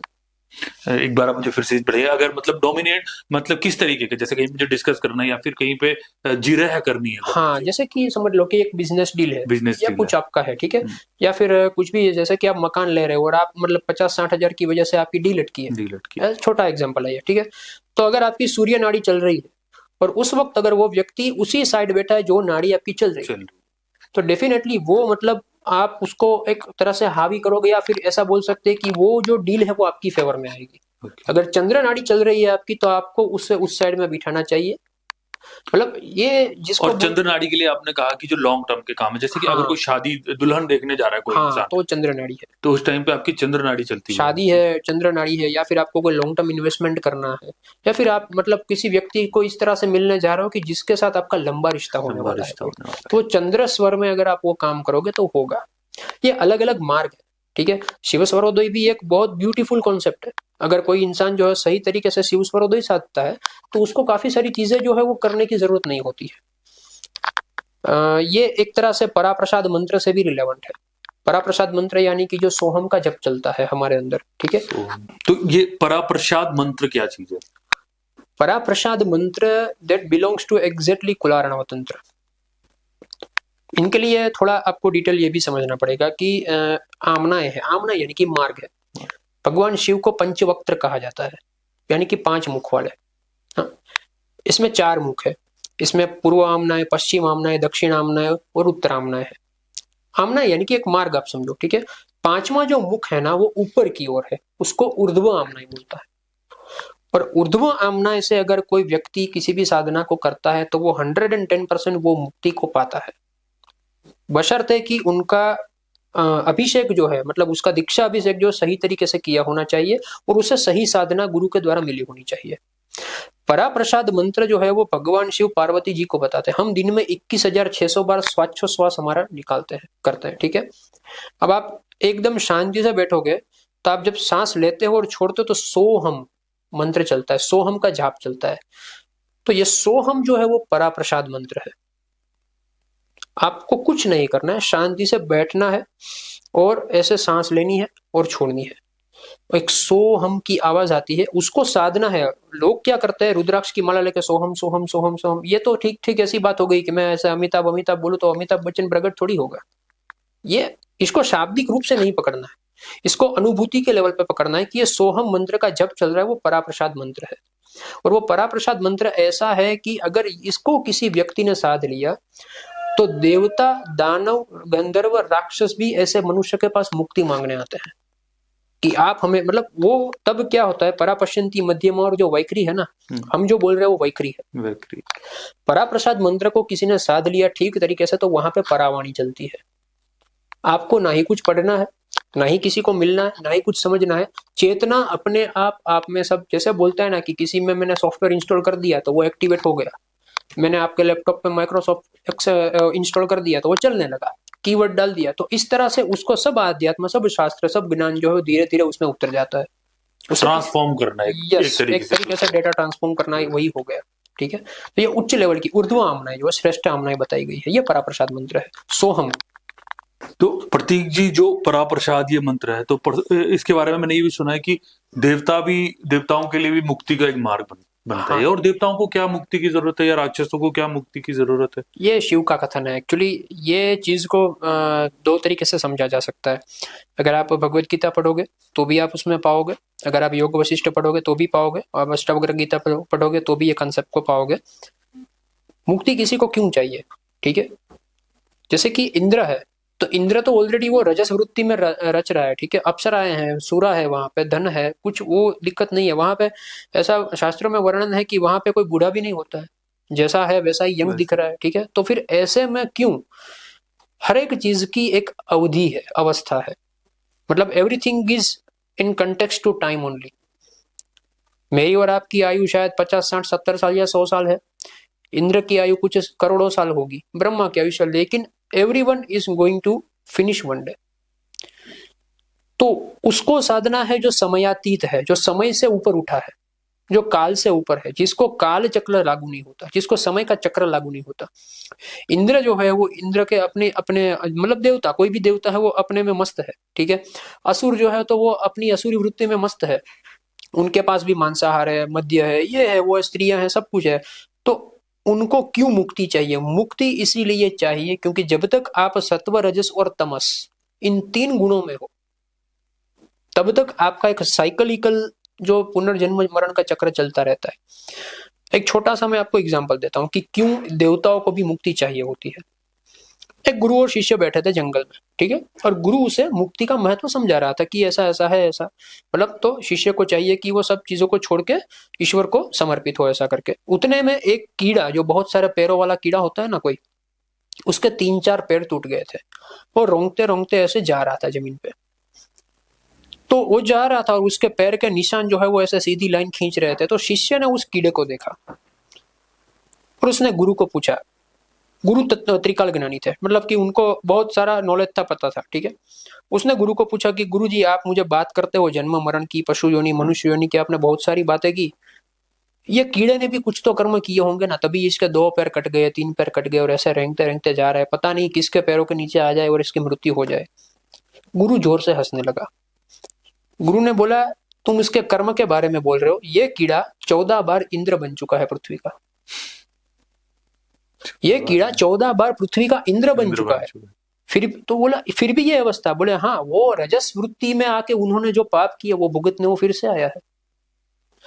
वो तामसिक वृत्ति में, रजस वृत्ति में उन्होंने जो पापाचार किए वो अश्वत्थामा, ऐसा बोला जाता है कि अभी भी वो जिंदा है। उनको कृष्ण ने बोला कि तुम्हें बहुत वो है, गर्व है अपने उस पे, तो ठीक है अभी भुगतो तुम। तो ये पीड़ा है, ये मृत्यु लोक है। हम और आप जहां पे बैठे हैं ना, ये मृत्यु लोक है। यहाँ की कोई भी चीज है अंत में आपको पीड़ा देती है, अंत में। जैसा आपने कहा कि ये मृत्यु लोक है, हाँ, तो मृत्यु क्या होती है और किस तरीके से आप डिफाइन करेंगे? हमारे लिए मृत्यु ये है कि एक शरीर मर गया तो हम उसको मृत्यु समझते हैं। ठीक है, अगर परब्रह्म के परिप्रेक्ष्य में आप समझोगे, उसके कंटेक्स्ट में समझोगे, तो एक जीवात्मा जब शिव से अलग हुआ और सृष्टि का वो हुआ, उसके बाद फिर से वो विलीन होता है, तब तक वो जिंदा ही रहता है। ये ऐसी बात है कि हम अपने एंगल से हर चीज को देखते हैं कि कोई इंसान जो है 80 साल जिया तो हम बोलते हैं कि अरे बहुत जी लिया इसने। बैक्टीरिया होते हैं, उनके लाइफ स्पेन कितना होता है? 1 घंटा 2 घंटा। चींटियां होती है, उनका लाइफ स्पेन एकदम छोटा होता है। ठीक है, कुत्ते हैं तो 10-12 साल जीते हैं, मर जाते हैं। तो एक कुत्ता 10-12 साल में पैदा हुआ, उनकी बाल्यावस्था आई, किशोरावस्था भी आई, यंग एज भी आई और बूढ़ा होकर मर भी गया। तो उनके लिए हमारी जिंदगी बहुत बड़ी होती है कि ओह 80 साल जीते। अगर कुत्ते को अगर बुद्धि आ जाए तो वो सोचेगा कि क्या बात है, मतलब हम ऐसे 100 कुत्ते मर जाए तब ये इंसान मतलब एक मरता है, ऐसा हो गया। तो इसकी आयु तो देखो। अब हम ब्रह्मा की आयु के बारे में सोचते हैं तो पता चलता है कि पृथ्वी के इतने सहस्त्र साल हो जाएंगे तब ब्रह्मा का एक दिन पूरा होता है। ठीक है, तो ये रिलेटिव टर्म है जो है वो, ये पूरी रिलेटिव टर्म है। तो हमको चाहिए कि हम उसको साधे जो समय से ऊपर बैठा है। इस बात पे मैं एक और चीज बताना चाहता हूं कि मुझे माँ काली जो है वो सबसे, मतलब एक प्रकृति के अलग अलग जो रूप है उसमें से प्रथम महाविद्या महाकाली है। मुझे सबसे पसंद काली का स्वरूप है इसलिए है क्योंकि वो महाकाल की छाती पे पैर रख के खड़ी है। शिव की छाती पे पैर रख के खड़ी है, उनका मतलब क्या है? शिव यानी कि महाकाल, जो समय को अपने डायमेंशन से चलाता है, जिसके अधीन समय है, जो समय के अधीन नहीं है। लेकिन काली जो है वो समयातीत है, वो कालातीत है, मतलब वो काल से भी ऊपर है। तो अगर आपको वो चेतना को सर करना है जहां पे जीवन मृत्यु जैसी कोई घटना नहीं है, सिर्फ सातत्य है, चल रहा है, सब युगों युगों से, कल्पों कल्पों से चल रहा है, जहां पे ना ही कोई पैदा होता है ना ही कोई मरता है, बस है, यहाँ पे आपको कुछ करना ही नहीं है, वो अवस्था पे पहुंचना है, तो वो काली है। तो इसीलिए मतलब कि इंसान को ये सब चीजों की समझ जो है वो सही मायने में होनी चाहिए। तो प्रतीक जी, जैसा आप कोल मार्ग के बारे में बता रहे हो, तो कोल मार्ग क्या है और इसमें किस तरीके से जो एक साधक जो है तत्व ज्ञान को प्राप्त कर सकता है? कोल मार्ग में आपको अगर एक ही वाक्य में बताऊं ना, तो ये काम को राम तक पहुंचाने की कला है। ठीक है। हर एक मतलब कोई भी आप मतलब नॉर्मली कहीं पे भी आप कथन सुनोगे किसी भी कथाकार का या कहीं पे भी, तो सब लोग छोड़ने की बात करते हैं, ये छोड़ दो, वो छोड़ दो, ये छोड़ दो, वो छोड़ दो, तभी जाके आपका मतलब आगे संभव है। ठीक है, छोड़ना जरूरी है, लेकिन उसका छोड़ना जो है वो सप्रेशन है। आप छोड़ते किस भाव से हो? एक होता है कि आप 5,000 10,000 करोड़ के मालिक हो गए, उसके बाद आपको पता चला कि पैसा ही सर्वस्व नहीं है, आपने सब कुछ छोड़ के दीक्षा ले ली। अब वो सन्यास जो आप में उतरेगा ना, वो कोई मिडिल क्लास व्यक्ति है ना, उसमें इतना गहराई से नहीं उतर सकता, क्योंकि उसके मन में चाहे, उसको बहुत सारे मायने में अपने मन पे काम करना पड़ेगा। ठीक है, आपने सब कुछ देख लिया है, उसके बाद आप चयन करते हो कि मुझे ये। इसलिए आप कई सारे ऐसे साधकों को देखोगे कि जो बिजनेस एम्पायर खड़ा करके बैठे हैं 400-500 करोड़ का, अचानक से उसे लगता है कि अब मुझे सन्यासी बन जाना है। अच्छा, जैनिज्म में आप देखोगे कि उनके सब जो तीर्थंकर है वो क्षत्रिय थे, एकदम से तेजस्वी राजा थे, उनके पास सब कुछ था, फिर भी वो आए इसमें। सम्राट अशोक की आप कहानी सुनोगे तो उसने इतना बड़ा संहार किया और फिर उसको आत्मज्ञान प्राप्त हुआ। राजा जनक की कहानी सुनोगे तो कोल मार्ग जो है वो ये बताता है कि इस दुनिया में कलयुग है, ये कलयुग चल रहा है। ठीक है, शिव पार्वती को क्या कहते हैं कि भाई वैष्णवाचार, उनसे आगे वेदाचार है, उनसे आगे जो है वो दक्षिणाचार है, उसके बाद आता है वामाचार आता है, उनके बाद आता है कोलाचार। ये कलयुग चल रहा है। अब मैं आपको बोलूं कि वैदिक पद्धति से आप पूजा पाठ करो तो देवता प्रसन्न होंगे। देवता यानी कि संपूर्ण सत्वगुणी और रजोगुणी आत्मा होती है, उनको ना ही कुछ मलेच्छ कुछ पसंद नहीं है। मतलब अगर आप झूठे मुंह से अगर उसके सामने बैठ गए तो भी वो देवता आपके मंत्र ग्रहण नहीं करेंगे। आपने आसन सिद्धि नहीं की, ग्रहण नहीं करेंगे। आपके पुष्प पौधे में से पुष्प को तोड़ने की भी मंत्र है। ठीक है, तिलक धारण करने का भी मंत्र है। हर एक चीज में एक मंत्र है, उनके बाद ही वो चीज करनी है। अगर आप चंदन भी घोल रहे हो देवताओं के लिए तो उनके भी मंत्र है, जनेऊ धारण करने के भी मंत्र है। तो एकदम अप्रोप्रिएट वेदाचार से अगर आप कुछ करते हो तो ही देवताओं की संपूर्ण प्रसन्नता आपके ऊपर उतरती है। अच्छा, अगर इस तरह से नहीं किया और फिर भी आपने वो मंत्रोच्चार किया तो क्या होगा? तो ये एक नेगेटिव एनर्जी का भविष्य होता है, उनकी खुराक होती है।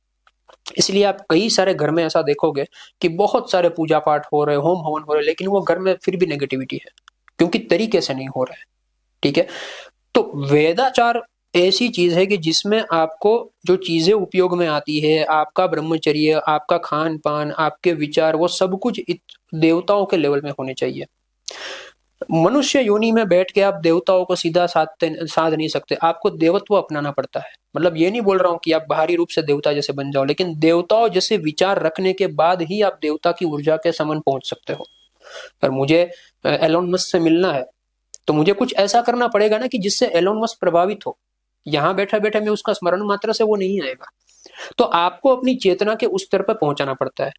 तो पहले के जमाने में सतयुग में यह सब संभव था, चीजें एकदम प्योर मिलती थी, गाय का दूध है, घी है, लकड़ी है, कुछ भी है। ठीक है, यज्ञ में, होम में, हविष्य है, एकदम प्योर मिलता था। तब ऐसा भी था कि जो शास्त्र जानने वाले लोग भी बहुत थे, प्रॉपर वेदाचार को फॉलो किया जाता था, त्रिकाल संध्या का ज्ञान था लोगों को। ऐसे लोग जब साधना में बैठते हैं तो उसकी फलभूति उसको अच्छी मिलती है।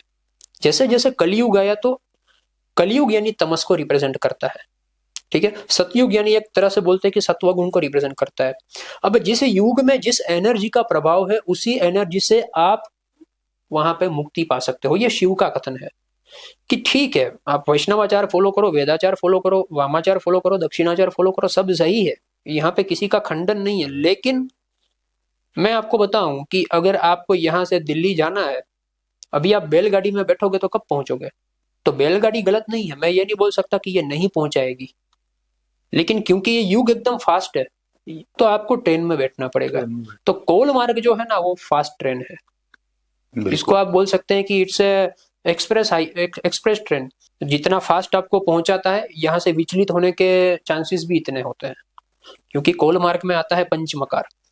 और अगर इस दुनिया में तंत्र मार्ग में पंचमकार के नाम पे जितने भी ब्लंडर या जितने भी पाखंड चलते हैं वो कहीं पे भी नहीं चलते। तो अब पंचमकार क्या चीज है? पंचमकार यानी शिव ने दी हुई मतलब एक वो है मुद्रा, मदिरा, मांस, मीन और मैथुन। एक कलयुगी इंसान जो है वो किस में डूबा होता है? मुद्रा है, मदिरा है। मुद्रा मतलब? मुद्रा यानी कि हस्त की मुद्रा है, जो मतलब वो मुद्रा धारण करते हैं, उसका तात्विक रूप अलग है, लेकिन मैं अभी आपको जो बाह्य रूप से समझा रहा हूँ, ठीक है। मुद्रा यानी कि आपकी स्थिति, आपकी शारीरिक स्थिति जो भी है। उसके बाद आता है मदिरा, लिकर जो हम लेते हैं, ठीक है, मदिरा पान। उसके बाद आता है मांस, जो मांसाहार करते हैं। मीन आता है, मत्स्याहार करते हैं। और उसके बाद मैथुन आता है। तो हर एक कलयुग का आदमी जो है वो इस चीजों में डूबा हुआ है। अब इनकी मुक्ति कैसे संभव है? अगर आप वेदाचार या वैष्णवाचार की दृष्टि से देखोगे तो ये तो घोर नरक में पड़ेगा। लेकिन शिव को एक बार पार्वती ने प्रश्न पूछा कि आपने आज तक जितने शास्त्र बताए वो तो शास्त्र ऐसे हैं कि जो जिनके लिए साधक को भी बहुत सारी मतलब परिपक्वता चाहिए। ऐसा कोई मार्ग है कि अगर कलयुग का आदमी है, जिसको कुछ नहीं आता है, जिसकी कोई वैसे उपलब्धि नहीं है, लेकिन फिर भी वो आप तक पहुंच सकता है, तो वो क्या है? तब शिव ने अपनी ऊर्ध्व आमना से, पंचमुख से ये कोल मार्ग बताया है। उसमें पहले उसने पराप्रसाद मंत्र का वर्णन किया और बाद में यह समझाया कि पंचमकार क्या है।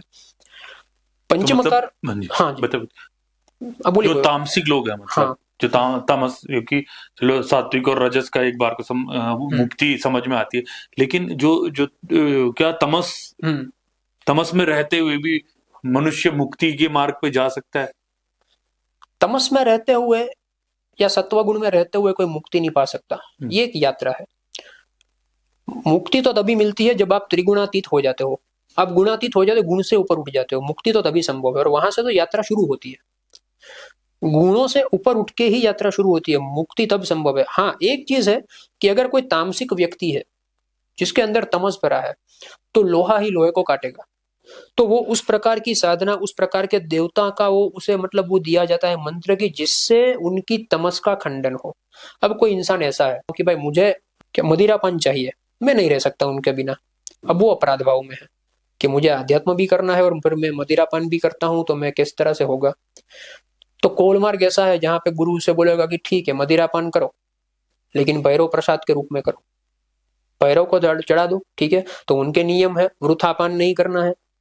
अगर कोल मार्ग में कोई दीक्षित व्यक्ति है और वो मतलब कहीं पे भी बैठ के ऐसा, ये नहीं कि चलो बोतल खोल ली और दारू पीना शुरू कर दिया, ये कोई व्यवस्था नहीं है आपकी वृत्तियों को संतुष्ट करने की। लेकिन जो आपकी पीड़ा है, जो आपकी वासना है, जो आपके दुर्गुण है, उनको ही सद्गुण में परिवर्तित करने की, मतलब आप यूं समझो कि ये वालिया लुटेरे में से वाल्मीकि बनने की यात्रा है। जैसा आपने बताया कि जो पंचवकार है ये कहीं ना कहीं मनुष्य के जिसमें तामसिक गुण है, उन गुणों को ही एक तरीके से प्रयोग करके अपनी साधना में लगा सकता है व्यक्ति। तो क्या इसका केवल कोई बाह्य मतलब है या कोई अंदर दूसरा मतलब भी है? हाँ, ये बहुत ही एक्चुअली अच्छा क्वेश्चन है। ऐसा है कि कोल मार्ग को समझने के लिए एक तत्व रूप से उसका मीनिंग समझना पड़ता है। अब मुद्रा यानी आपकी शारीरिक की स्थिति, वो तो ठीक है। मदिरा यानी क्या है? कोल मार्ग में असली मदिरा क्या है? मदिरा यानी कि आपके गुरु की वाणी। जब किसी शिष्य को गुरु की वाणी का नशा चढ़ता है, जब किसी शिष्य को परब्रह्म का नशा चढ़ता है, ब्रह्म ज्ञान का नशा चढ़ता है, तब उसको सारे रस जो है वो निरस मालूम होते हैं, और तब वो अपने आनंद में रच रहा होता है। ये मदिरा का असली पान है। तब उसे संसार दिखाई देता है सपने जैसा, तब उसे चीजें दिखाई देती है कि ये सब ठीक है, टेम्पररी है सब, ये उसका मदिरापान है। इसी तरह से आप मांस, तो मांस यानी कि आपका शरीर भाव। मांस की जगह कहाँ होती है? शरीर में होती है, ठीक है। तो बोलते हैं कि भाई मांसाहार मतलब मांस चढ़ाया जाता है, किसी की बलि देके मांस उसका सीधा सीधा मतलब ये हुआ कि आपको किसी निर्दोष की हत्या करके उनको मारना है, ऐसा नहीं है। दरअसल आपको अपना ही मांस चढ़ाना है। तो उसका मतलब ये नहीं कि मैं मेरा हाथ या सर काट के भैरव को चढ़ा दूं। आपका मांस यानी कि आपका शरीर भाव, आपका अहंकार, आप जो भी हो वो भाव, जो आप जिस तरह से अपने आप को देखते हो कि अरे मेरे को इसने ऐसा बोल दिया, कैसे बोल सकता है, वो जो भाव होते हैं ना, ऐसे छोटे छोटे भावों के ऊपर काम करके आपको संपूर्णतः भैरव को समर्पित होना है, उसकी ऊर्जाओं को आत्मसात करना है। ये होता है मांस। इसके बाद आता है मीन। मीन यानी कि मछली। ठीक है, मछली का स्वभाव क्या है? चंचलता। मछली अगर पकड़ने जाओ तो किसी के हाथ में नहीं आएगी। तो मछली का स्वभाव ठीक ठीक आपके मन जैसा है।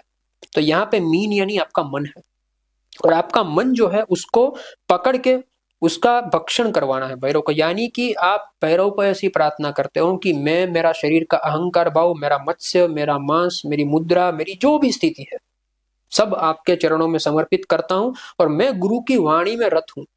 मेरे गुरु ने जो उपदेश दिया है, आपने शिव स्वरूप में जो उपदेश दिया है, उनके अलावा मेरा और कोई साध्य नहीं है। जब ये सुरती लगती है आपको, तब आपको ये 24 घंटे एक नशा चढ़ा रहता है। इसलिए आप देखोगे ना तो फकीर लोग निजानंद में होते हैं, वो ऐसा ही हंस रहे हैं किसी से भी।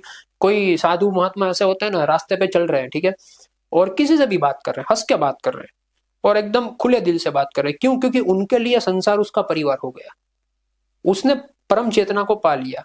अब उसको ये मेरा है, ये पराया है, ये अनजान है, ये जाना हुआ है, ऐसा कुछ होता ही नहीं उनके लिए। वो कुत्ते के साथ भी खेल रहा है, वो गाय के साथ भी खेल रहा है, वो सर्पों के साथ भी खेल रहा है, क्योंकि एक सहज भाव आ गया। तो ये मदिरा काम करती है। आप मदिरा, कोई मदोन्मत व्यक्ति को आप देखोगे, कोई मदिरा में एकदम है, तो उसके लिए देखो, आप किसी को भी हाथ ऐसे खड़ा करके बोलेगा, एक कॉन्फिडेंस आएगा उसमें कि अरे मैं कर दूंगा, तुम चिंता मत करो। तो जब आपको सत्य समझाई देता है, तब आप में कॉन्फिडेंस आता है। जो पंचवकार हैं, इनमें से जैसे मैथुन की आपने बात की, और कई बार ऐसा देखा भी है कि तांत्रिक लोग हैं, वो किसी स्त्री को ये बता के कि हम तेरे तंत्र साधना के लिए सेक्सुअली कहीं ना कहीं वो हैरेस करते हैं।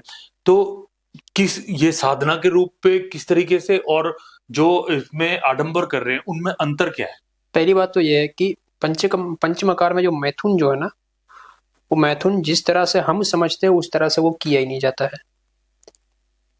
कोलमार्ग में सबसे बड़ा मतलब एक गुरु, कोई भी कोलमार्गी गुरु जो है, वो किसी को भी दीक्षा देने से पहले सोचता है, उनका कारण यही है कि ये पंचमकार की चीजें सिमिलरली आपको भोग की चीजें मालूम पड़ती है, हालांकि वो है नहीं इसके लिए। ठीक है, मैथुन असली में क्या है? मैथुन असली में ये चीज है कि आपकी काम ऊर्जा आपके मूलाधार में है, जिनका बीज मंत्र है क्रीम।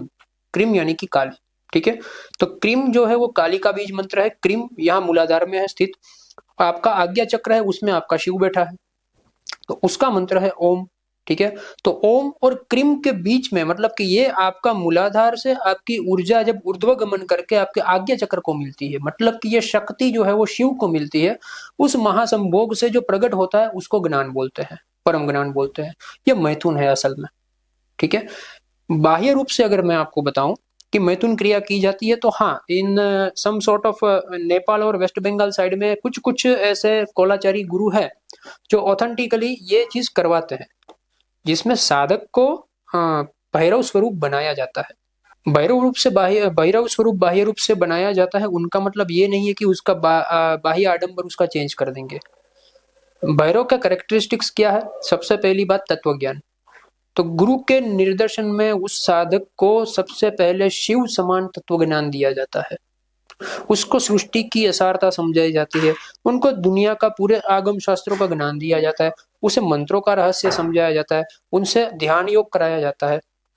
ऐसा साधक जो स्थित प्रज्ञ बन गया है, जिनके लिए स्वर्ण या मिट्टी दोनों एक समान है, जिनके लिए स्त्री या पुरुष शरीर में भेद नहीं है, जिनके लिए सृष्टि जो है वो एक समग्र एक कल्पना मात्र है, ऐसा साधक जो जीवन मुक्त हो चुका है, विरक्त हो चुका है, ऐसा साधक ही ये मैथुन की साधना में बैठता है। सामान्य स्त्री में भी वो परिपक्वता चाहिए। स्त्री का शारीरिक, मानसिक और आध्यात्मिक स्तर की प्रगति सबसे पहले गुरु निश्रा में की जाती है। शास्त्रों का अध्ययन उन्हें भी कराया जाता है, उन्हें भी मंत्रोच्चार सिखाए जाते हैं। उस स्त्री की एनर्जी को, उसके शरीर को मतलब भैरवी के साथ संलग्न किया जाता है। न्यास होते हैं, इसके सब क्रम में आपको यहाँ पे नहीं बता सकता, लेकिन न्यास होते हैं, उनकी न्यास दीक्षा होती है, उनके ऊपर देवी का आह्वान किया जाता है, बाद में वो उसमें रत होते हैं, ठीक है। और ये संभोग जो है वो ऐसी बात नहीं है कि भाई चलो जब भी मतलब एक शरीर सुख की इच्छा से कर लिया, या ऐसी वहां पे कोई मनुष्य जनित भाव को वहां पे कोई स्थान ही नहीं है। असल में मैथुन ये है, ठीक है। तो मैं आपको तत्व रूप से भी समझाया और ये बाह्य रूप से भी समझाया, ये दोनों चीजें इस तरह से काम करती है। तो उसमें कहीं ना कहीं आप ये कह रहे हो कि जो इस क्रिया में शामिल होते हैं, इस प्रक्रिया में शामिल होते हैं, वो कहीं भी इसे भौतिक सुख होने कभी चरम सुख की प्राप्ति नहीं करते हो भौतिक रूप से। हाँ, इंद्रिय रूप से कोई सुख नहीं मिलता। इंद्रिय रूप से सुख की कोई आवश्यक मतलब वहां पे संभावना ही नहीं है, क्योंकि the most important thing is कि sadhak are not expected to ejaculate. Okay, ठीक है, तो मैथुन का वहां पे कोई सवाल ही नहीं आता है। यहाँ पे समझने की बात यही है कि आप वो सब क्रियाएं कर रहे हो जो संसारी मनुष्य करता है, फिर भी ईश्वर को कैसे साधा जा सकता है, इसके लिए खोल मार्ग है। तो आपको उस सब क्रियाओं में डाला जाता है और वहां से आपको ईश्वर तक पहुंचाया जाता है। कहीं ना कहीं वो इतने कॉन्शियसली उससे कर रहे हैं कि यस, वो उस एनर्जी को हाँ, इवन इंटीमेट होने के बावजूद भी वो पूर्ण रूप से भौतिक रूप से वो कहीं ना कहीं इन सम सॉर्ट ऑफ केसेस मतलब वी हैव सीन कि वो समाधि लगती है तो वो कुछ दिनों तक लग जाती है साधकों को, ठीक है। तो यहाँ पे अगर किसी को ऐसी इच्छा है कि भाई वैसे तो मुझे मतलब घर में मदिरापान करना मना है या मांसाहार करना मना है, या फिर मैं वैसे भी किसी स्त्री के मतलब पास जाता हूँ तो वो गुनाह हो जाएगा, लेकिन मैं धार्मिकता के नाम पे या कोल मार्ग के नाम पे कहीं पे भी जाता हूँ तो यहाँ पे वो बात ही नहीं है। मैंने आपको एक एक तत्व जो तत्व रूप से समझाया है पंचमकार को, कि मैथुन यानी कि आपकी काम ऊर्जा आपके आज्ञा चक्र तक पहुंचती है। कैसे पहुंचेगी? ध्यान से पहुंचेगी, ज्ञान से पहुंचेगी, मंत्रोच्चार से पहुंचेगी। बाद में आपको सिर्फ बाह्य रूप से एक बार बैठना होता है, और वो एक ही बार में आपको पूर्णतः वो परावाणी जो है मिल जाती है। एक समाधि की स्टेट में समाधि की स्टेट में आ जाते हो, फिर आप मतलब you can not be the normal person what you are.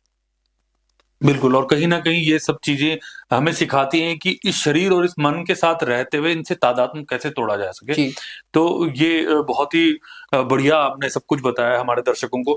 और इससे जो क्रिया मार्ग है, इससे भी जो एक जो जल्दी होने वाली चीज है, कहा जाता है कि अगर आप देवी को प्रसन्न कर लो, और एक माँ अगर जो स्त्री रूप में स्त्रीत्व रूप में जो शक्ति है उसे प्रसन्न करना बहुत ही आसान होता है और बहुत जल्दी से माँ मान जाती है। जो माँ है, जो देवी है, उनके बारे में हम जानेंगे अगले एपिसोड में। तब तक के लिए हमारे साथ बने रहें और हमें लाइक करें, सब्सक्राइब करें और शेयर करें ज्यादा से ज्यादा। बहुत बहुत धन्यवाद, आपने हमें समय दिया। आप अगर हमारे दर्शक से कुछ कहना चाहो तो आप कह सकते हो। जी बस बहुत ही धन्यवाद आपका, आपने यहाँ पे बुलाया और बातें की। साधना मार्ग में आजकल बहुत ही एक जिसको बोलते हैं कि एक इल्यूजन चल रहा है, जिसको अंधेरा बोल सकते हैं, ठीक है। तो अंधेरा मिटाया जा सकता है ज्ञान के प्रकाश से। तो मैं साधकों को भी यही बोलना चाहता हूँ कि आप किसी भी साधना में उतरने से पहले उनका तत्व रूप से मीनिंग समझे, ऐसे लोगों से मिले, उनसे जाने कि ये असल में क्या कहना चाहता है। उसके बाद अगर आप किसी चीज में उतरते हैं, चाहे वो ध्यान मार्ग हो, भक्ति मार्ग हो, ज्ञान मार्ग हो, कोई भी एक मार्ग को पकड़ लो तो आपको इष्ट की प्राप्ति हो सकती है। इतना ही कहना चाहूंगा। धन्यवाद आपका। बहुत बहुत धन्यवाद। और आप तो बिल्कुल अभी दूसरे एपिसोड में हम आपसे जल्दी मिलते हैं। नमस्कार।